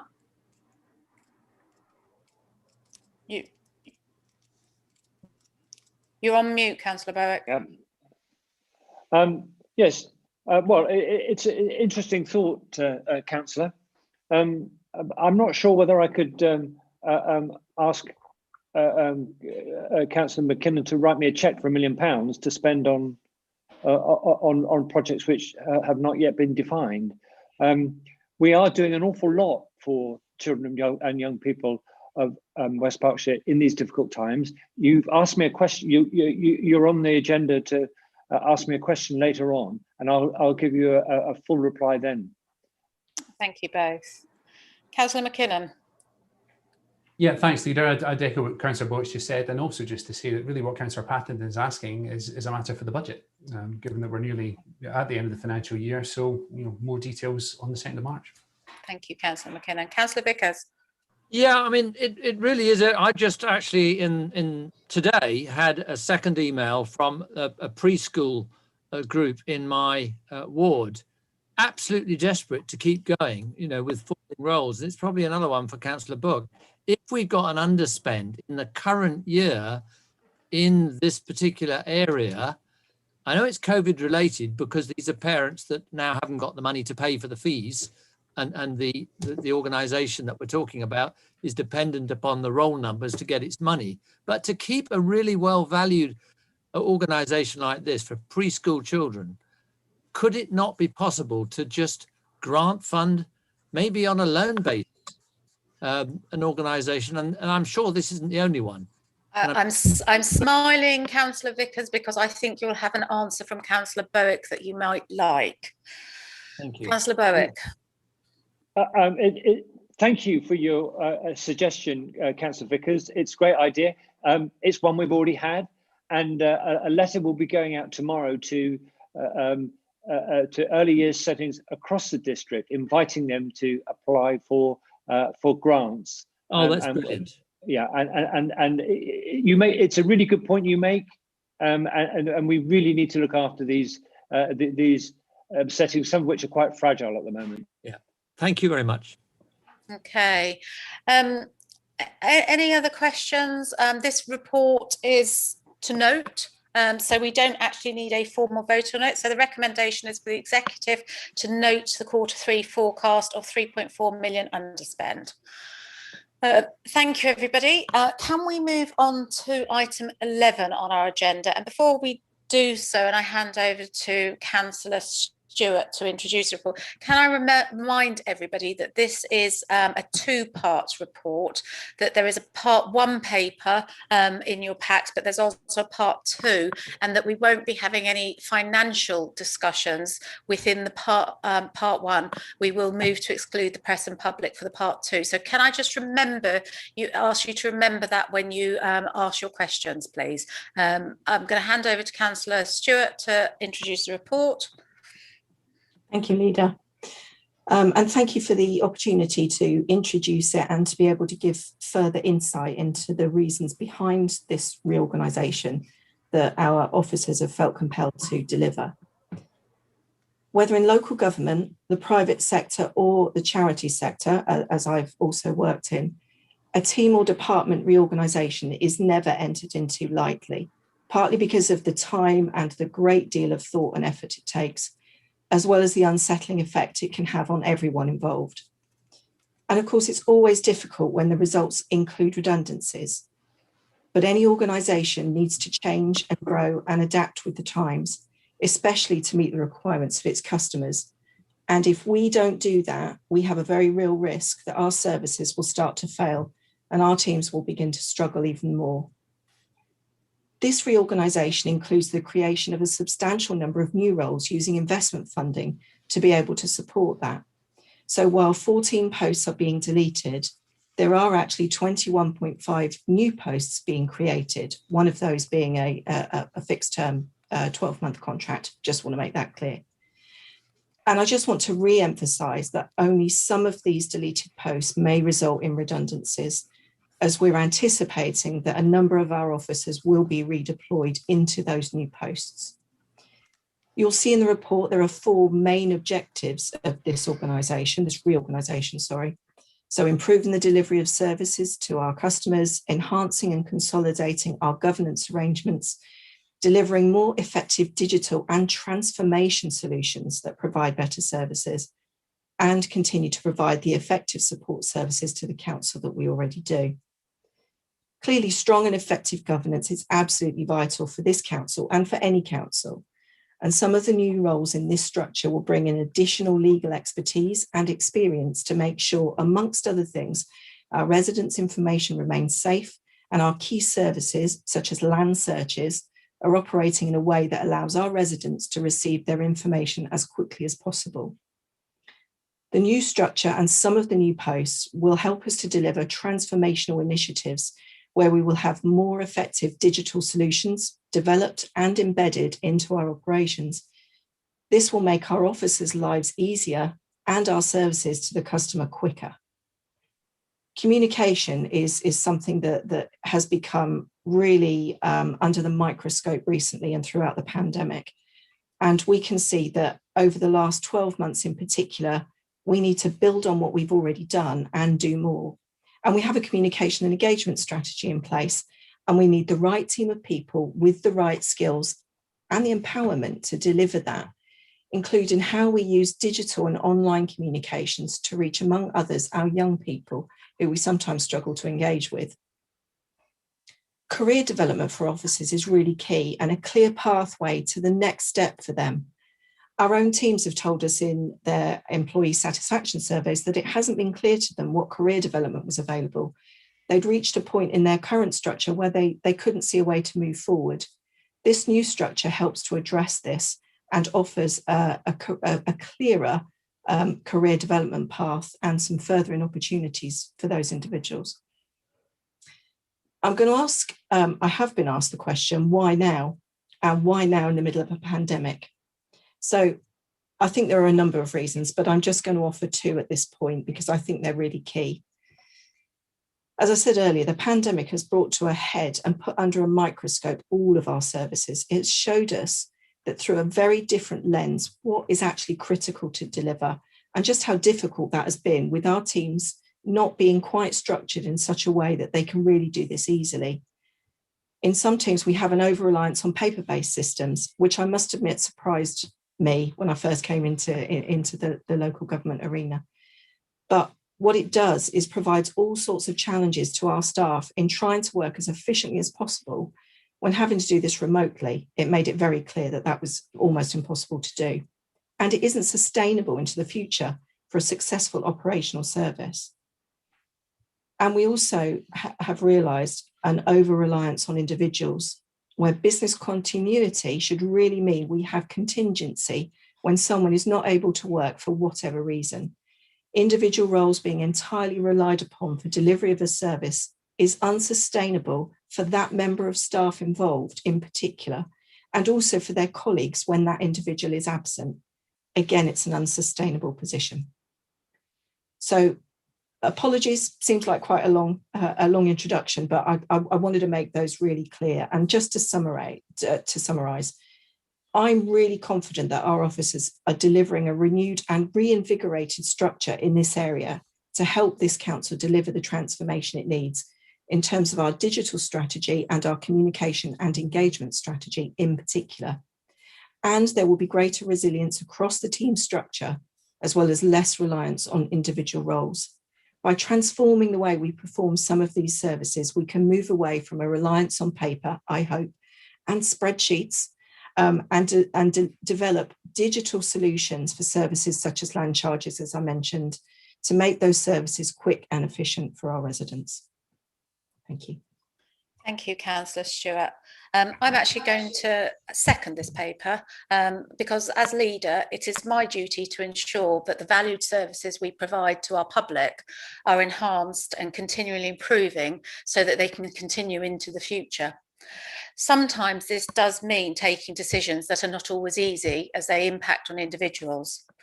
However, it must be recognised that the Council primarily exists to support the communities of West Berkshire, and our public services should be run in the interest of the public. That means that we need to ensure that the Council provides residents and customers with the services they need in the most effective and efficient manner. Councillor Stewart has already highlighted some of those areas, but the Council is committed via the Council's strategy to providing sustainable services through innovation and partnerships. And this means it is incumbent upon us to review how we operate and to embrace change and the opportunities presented by developing technology. So I too am pleased that the new structure proposed for strategy and governance not only creates new roles and job opportunities, but will also improve the delivery of services to council residents. In particular, that it will deliver more effective digital and transformation solutions, as Councillor Stewart has noted, as this is an area that our new ways of working review process has highlighted as necessary for many of our service areas. Unfortunately, in order to achieve this, it does mean a number of existing posts need to be deleted. I am pleased, therefore, that the Council undertakes restructure in accordance with its organisational change policy. This means that where an officer is placed at risk of redundancy because their post is being deleted, they will be offered dedicated support to find suitable alternative employment within the Council. If an officer is redeployed into a post which is a grade lower, they will automatically receive salary protection for up to 18 months. Redundancies are a last resort, a worst case scenario. However, unfortunately, sometimes they are necessary, and I understand this can be difficult for individuals. However, I do recognise that it is a business need that drives this paper this evening, and therefore I am happy to second the proposals before you. Members of the Executive, do you have any questions with regards to this particular paper? Councillor Bridgman. Leader, I don't have a question, but I would, if you'll permit me, give a comment. And this is to reflect on the progress we've made and the journey we're on. We started out some while ago to create, we had 3 directorates. We improved those directorates, if I could put it like that, by bringing in an extra executive director for one of the directorates and releasing our chief executive into a more strategic role.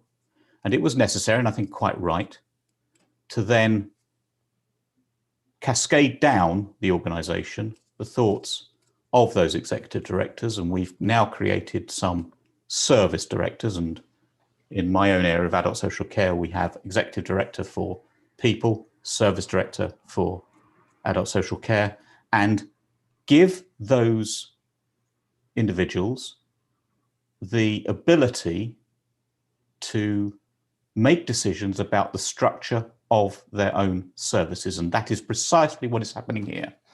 We are giving the service director in this area the ability to structure, in this case, her department in the way that she thinks, along with a discussion with officers and with her executive director and indeed the chief executive, the way that she thinks that service should be structured.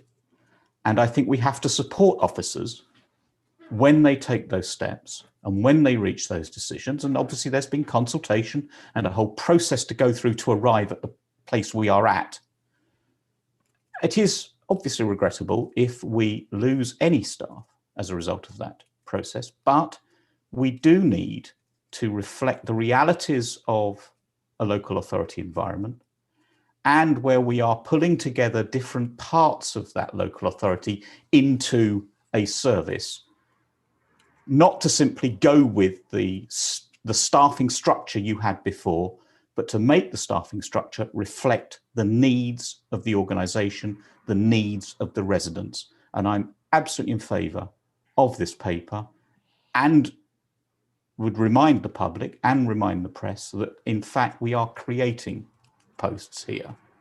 As an end result, there will be more people employed than there were before. Thank you, Leader.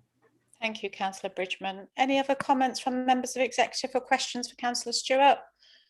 I'll then go across the room. Councillor Dillon. Thank you, Leader. The senior officer bringing this paper forward has we've had briefings with her to understand what was trying to be achieved by the head of service, and I think we're grateful that those conversations that we've had with her, we've seen some changes in the final structure that has come forward. And whilst I support Councillor Bridgman in that the service lead needs to have the room to operate and to decide that structure, I thought this particular service area of the council was one where individual councillors had more of a daily interaction with. So I felt it was right that councillors would input a bit more than maybe we would do in some other restructures. But I think that process has been concluded, and we have that paper in front of us tonight. We've had some follow-on conversations around exactly that piece that Councillor Stewart was saying around that digitalisation, and how can that best be achieved through that structure. And I think there's still some work to be done. But very early days, and obviously the structure's not even recruited to yet. So I think we have to be fair and allow the posts to be recruited to. But I would like for either for the executive or another body of the council personnel or something, to be able to check back in on this in a year's time and say, did it achieve what was wanting to be achieved? Did we get those service improvements that we were after? Thank you, Leader. Thanks for your comments, Councillor Dillon. There isn't a question as such I need to come back on at that point, is there? No, okay. I'll go across to Councillor Culver.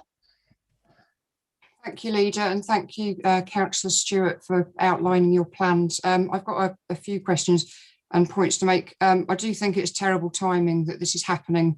I acknowledge the fact that you are creating new jobs in addition to deleting jobs. And maybe it wouldn't be such a problem if the labour market was healthy at the moment and there was a higher churn of people moving between different organisations. I'm concerned that anyone who does find themselves out of work after this process will struggle to find new work. And I know that more than one of us in this virtual meeting room this evening have lost or are due to lose their jobs, and it's not a good time to be in that situation. So I just wanted to make that point first. I've got a few questions for Councillor Stewart, if that's okay, Leader. So first and foremost, are you confident that the existing staff will be able to apply for the new jobs and have the skills necessary for those new jobs? And will you be in a position where you can, if they fall slightly short of that, will you be able to offer them some training in order to maximise the opportunity for those current staff to be able to stay with us?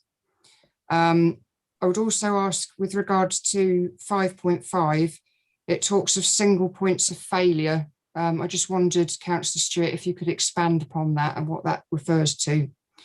And also 5.14 talks about officers being offered lower jobs would obviously not be obliged to take them. But if someone was to be offered a lower grade job and said, I don't want to take that, would they then be given redundancy? Or would they be told you have to take this lower grade job or walk away without a redundancy package? Thank you. Councillor Stewart. Can I first say that I am not an HR expert, and we have a team of people that that have all of that expertise. So there is potentially that last question I may need to come back to you on, because I wouldn't want to say something that was not factually correct. Thank you for your point about the timing and job market, and as you know, I am one of those individuals who is about to be made redundant myself. So I do absolutely understand that, and I therefore came at this with a lot of empathy and a lot of compassion. So I just want to make that clear. I think in terms of timing, when would be right? And I think that's a difficult one, because this particular pandemic situation has been perhaps going on longer than any of us first envisaged when things first started. So that one's a very difficult one to know when is actually right. I sort of say in inverted commas. In terms of the people being able to apply for those roles, absolutely. And if there was a skills gap, I would say this council always tries to give every individual the opportunity to succeed. So I would expect that to be absolutely the case. If there was something that was a skills gap for that individual that we thought that we could help them to attain to that role, then I would like to think that we absolutely would take that view and to support and help that person into that role. And then, so single point of failure is not one of my favourite terms, and I know it's used absolutely everywhere, and we use it in our day job as well. The reason for single point of failure I was alluding to in my opening piece was around the fact that we have an over-reliance on some roles and some individuals. And as I said, it's become absolutely apparent that isn't sustainable. Certainly, we won't always be in a pandemic situation like we have been, and so reliant on working remotely, I'm sure, although that will be part of how we perhaps move forward, and part of it is remote. But that single point of failure, I think, is absolutely about the fact that we have a structure that allowed us to become reliant on an individual role. And then when that person or that role couldn't have been done in the same way that it had done before, everything then became much more of a challenge. I hope that explains and answers your questions. Thank you, Councillor Stewart. Yeah, just one supplementary to that. Are there particular examples of not the names of actual roles, but the kind of areas in which we feel we have this single point of failure? Which sort of tasks or responsibilities do we feel that we're not robust enough? I mentioned land charges, and I think that's a very public one, actually. So I don't think that's something that is perfectly right to talk about. And in particular, that seems to be a very paper-based process. So I talked about that as well. I think we have big opportunities there to be able to whether it's digitize it, but find some technology or use technology, perhaps, to be able to deliver that in a much faster way. So again, it's public knowledge. We had some issues and we had some challenges in particular with the turnaround time of getting the information back to our residents. So that's definitely one that is I now bring up in all of my portfolio holder briefings, just to make sure that what we've done is we've added additional resource in there as a temporary measure to help with it. But again, not sustainable. It needs to be, we need to find a really good solution to how that team works. Thank you both. Thank you both. Councillor Masters. Thank you, Leader. There's talk about this lack of resilience. Could I put it to the portfolio holder, who I know is a new councillor this term in the last couple of years, so not directly involved. Would a lack of resilience across different departments and staffing levels be a result of previous redundancies and cost savings? And therefore, it's very much of the council's own making that we're now having to examine the fact that we've got a lack of resilience. And is it therefore incredibly important that if there is people who need training in order to maintain their roles in the positions that they have, that they should be given that, even if it is a small cost to the council to get them to maintain the same grade or even to the next grade, then that should be something that should be prioritized rather than making somebody redundant or putting them into a post where they've only got protection for 18 months. You know, that's just kicking the can down the road as far as the impact on the individual and their families. So, you know, it's very often said that, you know, it's been said about this, it's not a cost based decision. It's about enhancing the skill set that we've got. But there's a real danger, especially where we lack resilience in those areas where we're going to lose people who, for no fault of their own, are undertrained, have had training courses cancelled on occasions, I believe, across the department. So, you know, is there more that can be done to mitigate and then, you know, and reduce, you know, when you're actually creating a larger number of positions and posts, how is it justifiable that you can't invest in those people and make them redundant? It just seems all about face to me. Thank you. So you're absolutely right, Councillor Masters. As you know, I'm a new appointee in comparison to some of the other exec members and council members. When we were talking about resilience, in particular, it was about individual teams' resilience and the circumstances that they find themselves in now and what we need to deliver. So I can't really comment for a number of reasons on what's happened in the past. Certainly, organisations grow organically some of the time. So quite often, if it's almost like see a need, fill a need, where there's a gap over here, so quick, let's plug something into it. And sometimes those sort of organizational structures can just sort of grow in that way. As far as I'm aware, we haven't made very many redundancies over the last few years, and this structure is there to is going to create 7.5 new roles. So I think what we're doing is we're absolutely addressing the situation about resilience, and what we're aiming to do is to look at those new posts, delivering the new services that we need to deliver, as I said. So in terms of training, certainly I have lots of conversations about training and learning and development, and it's one of my passions actually in my day job as well as within the council. That we make sure that we give everybody the opportunity to be the best that they can be in their role. So I absolutely agree that we should be and will be giving support and training wherever we can. And in terms of the redundancies, as we've said, we're going to try and make sure that as many of those individuals are redeployed into those new posts as possible. Thank you. Councillor Bowick. I just had another. Thank can you. I come back on that, leader, thank you, please? thank you, leader. Sorry, I'll come back to you, Councillor Masters. Thank you. Councillor Bowick. Thank you, leader. Yeah, Councillor Stewart, you're absolutely right. There haven't been many redundancies, if any, in this particular area in recent years. And of course, we all know, don't we, that life is changing so fast. Technology is changing so fast, and this is a perfect time, I think, to leverage the advantages that technology brings. Thank you, Councillor Bowick. Councillor Masters, did you want to come back?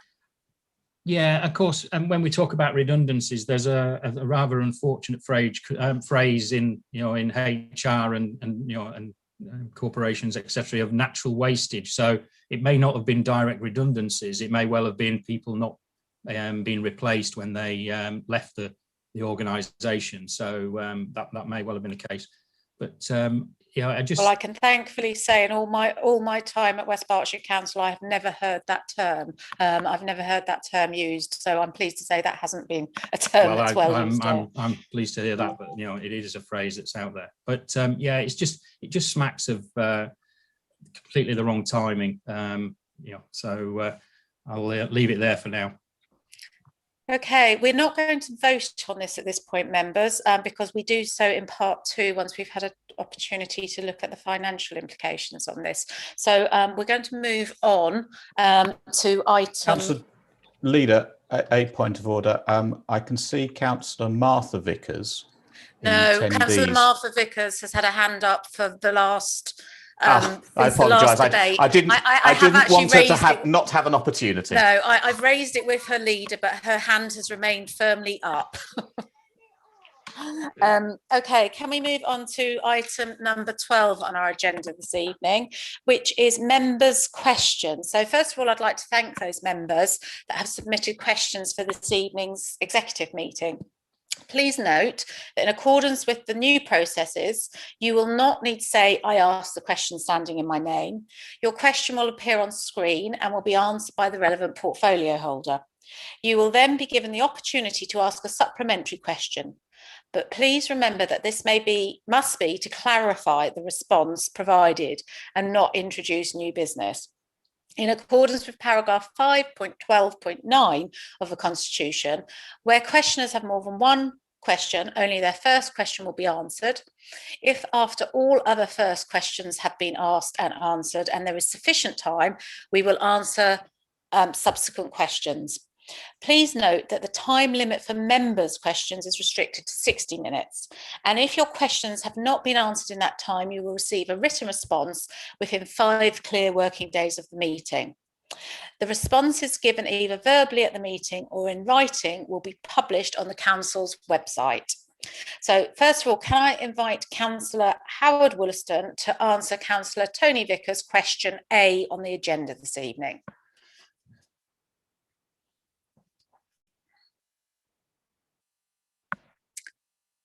Councillor Wollaston, if you're talking, you're on mute.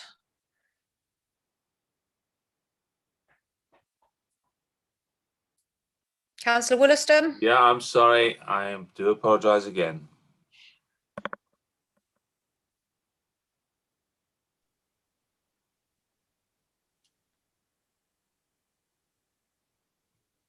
Councillor Vickers, thank you for your question. It is excellent news that the public is making more use of our beautiful countryside during this incredibly difficult time. Indeed, continuing and encouraging this trend features prominently in the Council's COVID-19 recovery plan. However, I'm sure that you appreciate that one of the unintended consequences has been some inconsiderate parking around some of the district's most popular destinations. Our foremost concern in introducing these temporary parking restrictions is our responsibility to ensure the safety of the travelling public. To emphasise our commitment to encouraging the continuation of this trend, I'm sure you have been pleased to see additional investment in access to the countryside. Outdoor activities and visitor experience have been identified in the Council's draft 3-year capital programme, 1.8 million compared to 1.1 million in the previous 3 years. We will also continue to work with key partner organisations to improve their offering.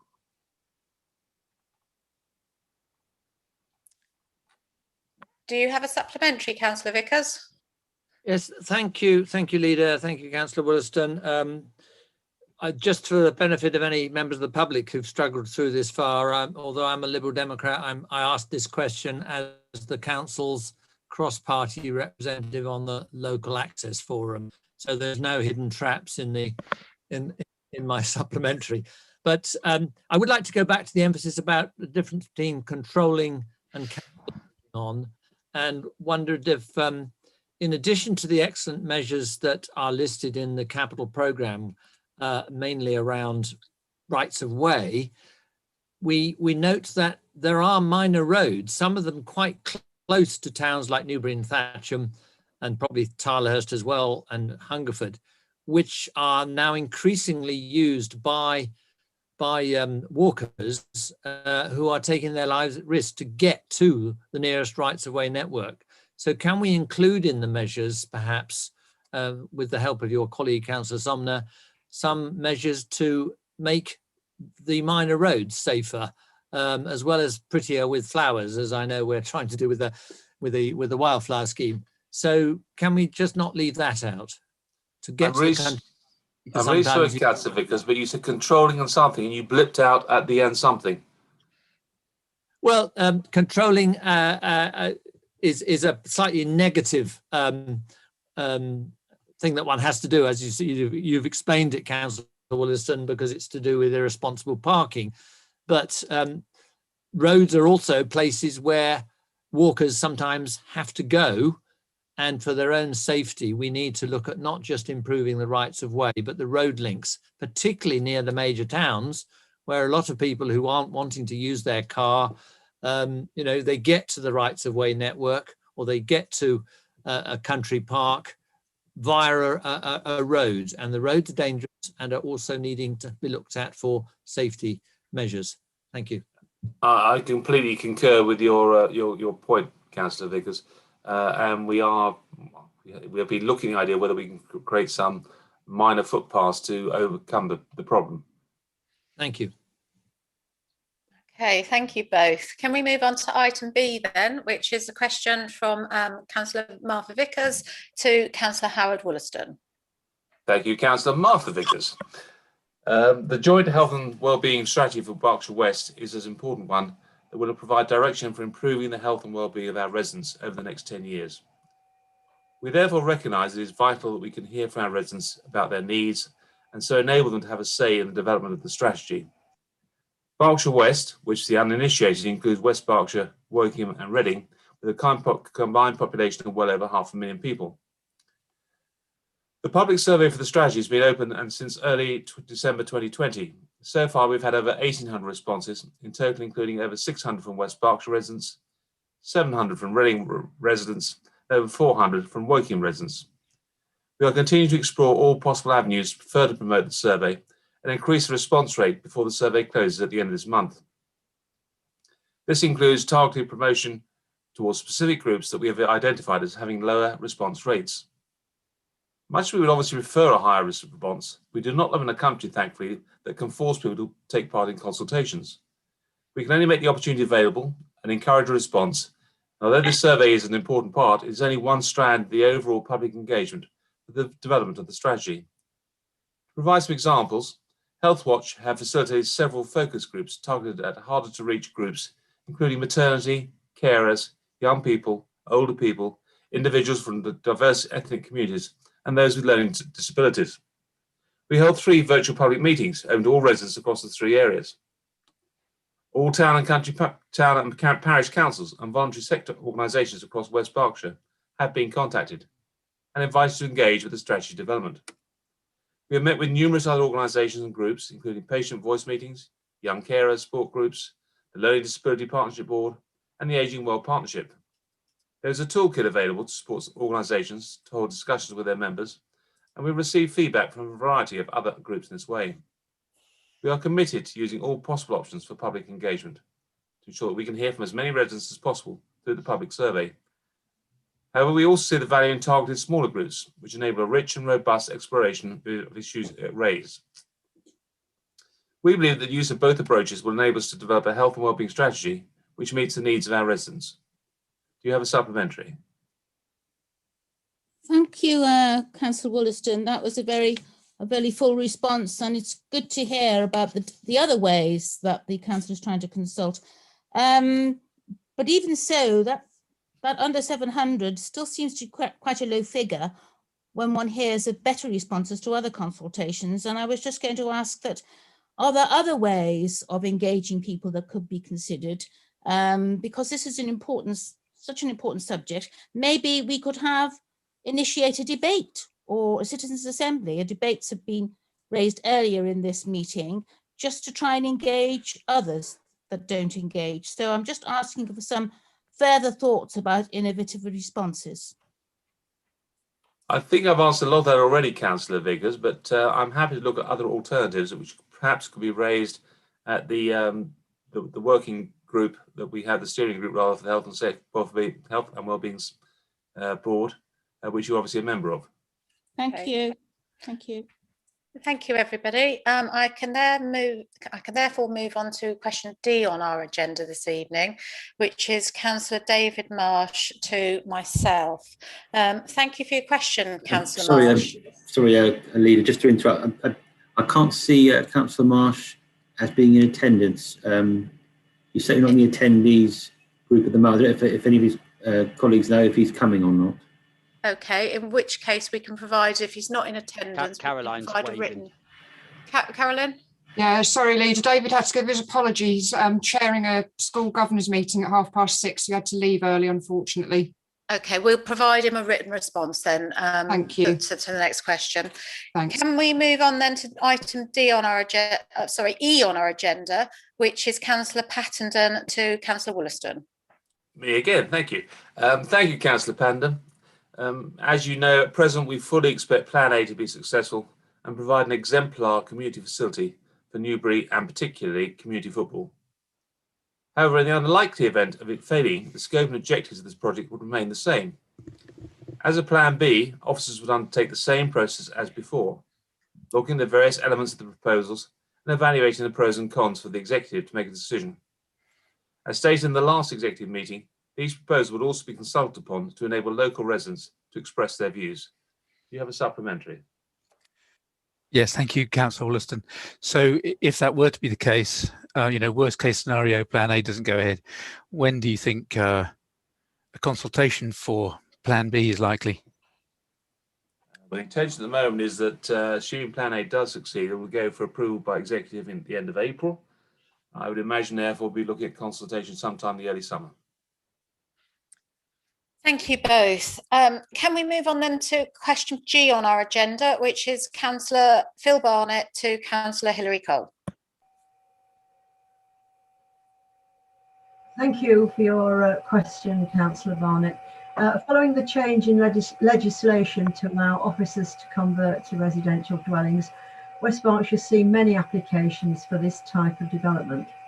In the 3 years 17-18, 18-19 and 19-20, we saw 101 units completed and there were 722 units with permission but not built yet. Do you have a supplementary? Yes, yes, Leader. Thanks very much for that answer, Councillor Cole. The supplementary is as follows. Are you aware how much West Berks Council would have lost, obviously, in business rates due to the closure of the offices, and how much of council tax would be lost prior to the occupation of the new tenants for these properties? Thank you, Councillor Barnett. I can't give you an answer now, but I will get a written answer to you. Thank you very much, Councillor Cole. Thank you both. Can we move to question C then, which is Councillor Vickers to Councillor Cole? Thank you. Thank you for your question, Councillor Vickers. The Public Protection Partnership carries out regular site visits to places where complaints are made. The sites are prioritised based on the level of complaint, and we try to make complaining as easy as possible. The more information we receive, the easier it is to ensure we target our resources appropriately.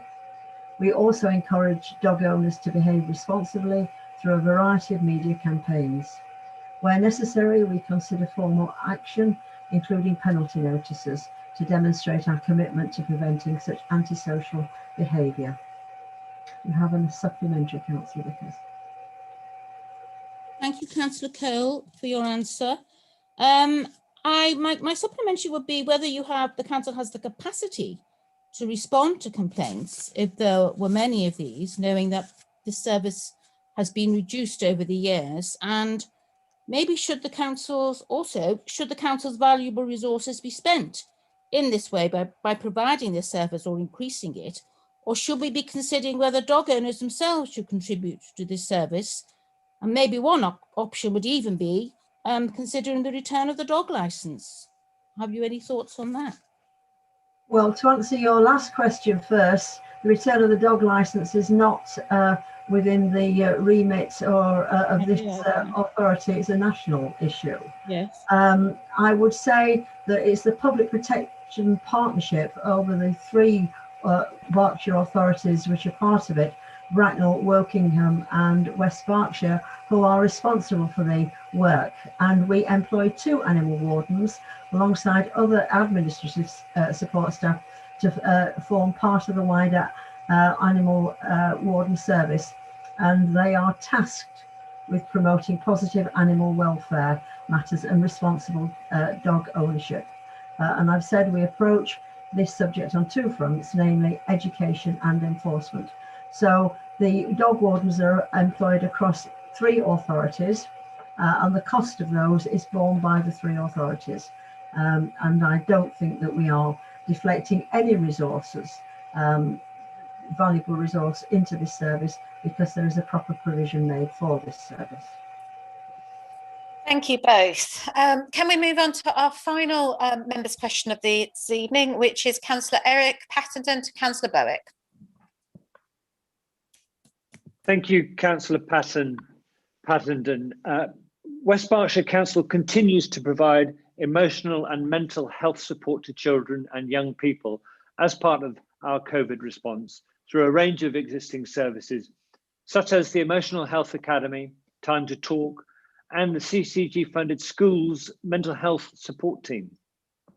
In addition, along with partners in the CCG and other local authority areas in Berkshire West, we have jointly commissioned and funded the Couth online support service to complement our existing resources. And I've spoken about Couth before. It's a great service. All of these all of these services provide positive support for children and young people. And as with other service offers, if capacity in these areas fell below levels of demand as a result of COVID, there's a process by which additional funding can be requested to address any shortfall. The Council also recently supported the Children's Mental Health Week by providing schools with guidance around the services and activities that can be accessed by children and young people across the district. This included the Children's Mental Health Week Assembly, which was held on the 1st of February and was available to all schools and families. The Plant a Positivity Tree project, which followed the successful planting of positivity trees at St Bart's, John of Gaunt and Trinity, encouraging pupils to create their own, either at home or at school, for pupils attending school.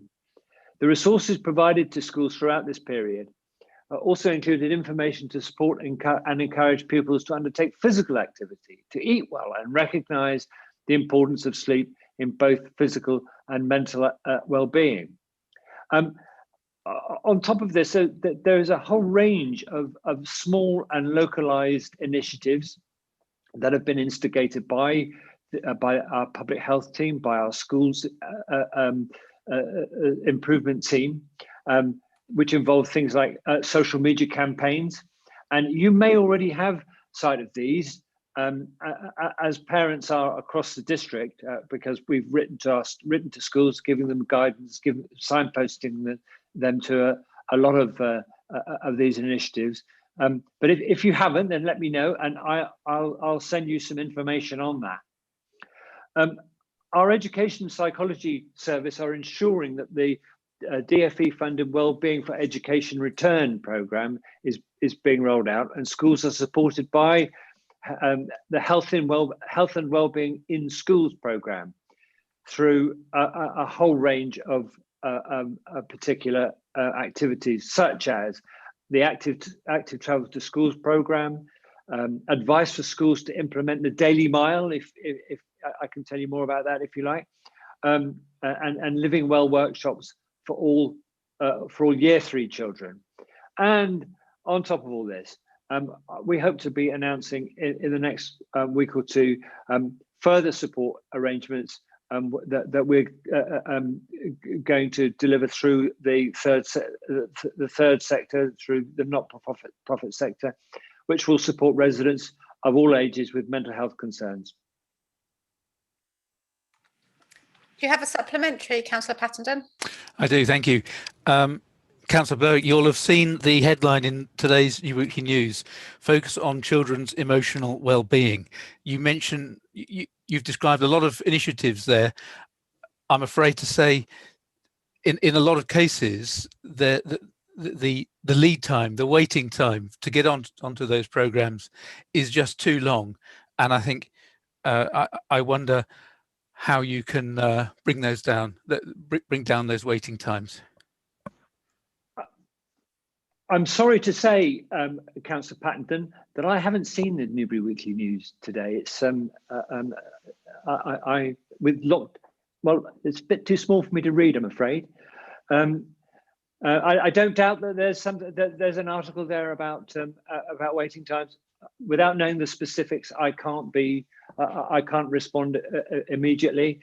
But as soon as I pick my paper up tomorrow, I'll drop you a note and let you know what answer your specific concerns.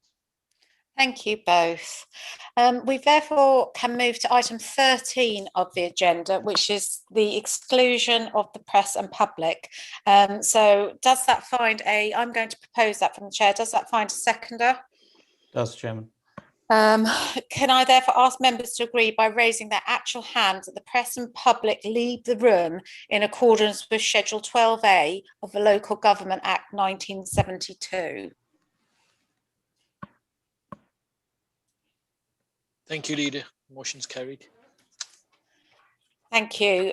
We'll just wait for the Zoom host to confirm once public attendees have left and the live stream of the meeting has ended.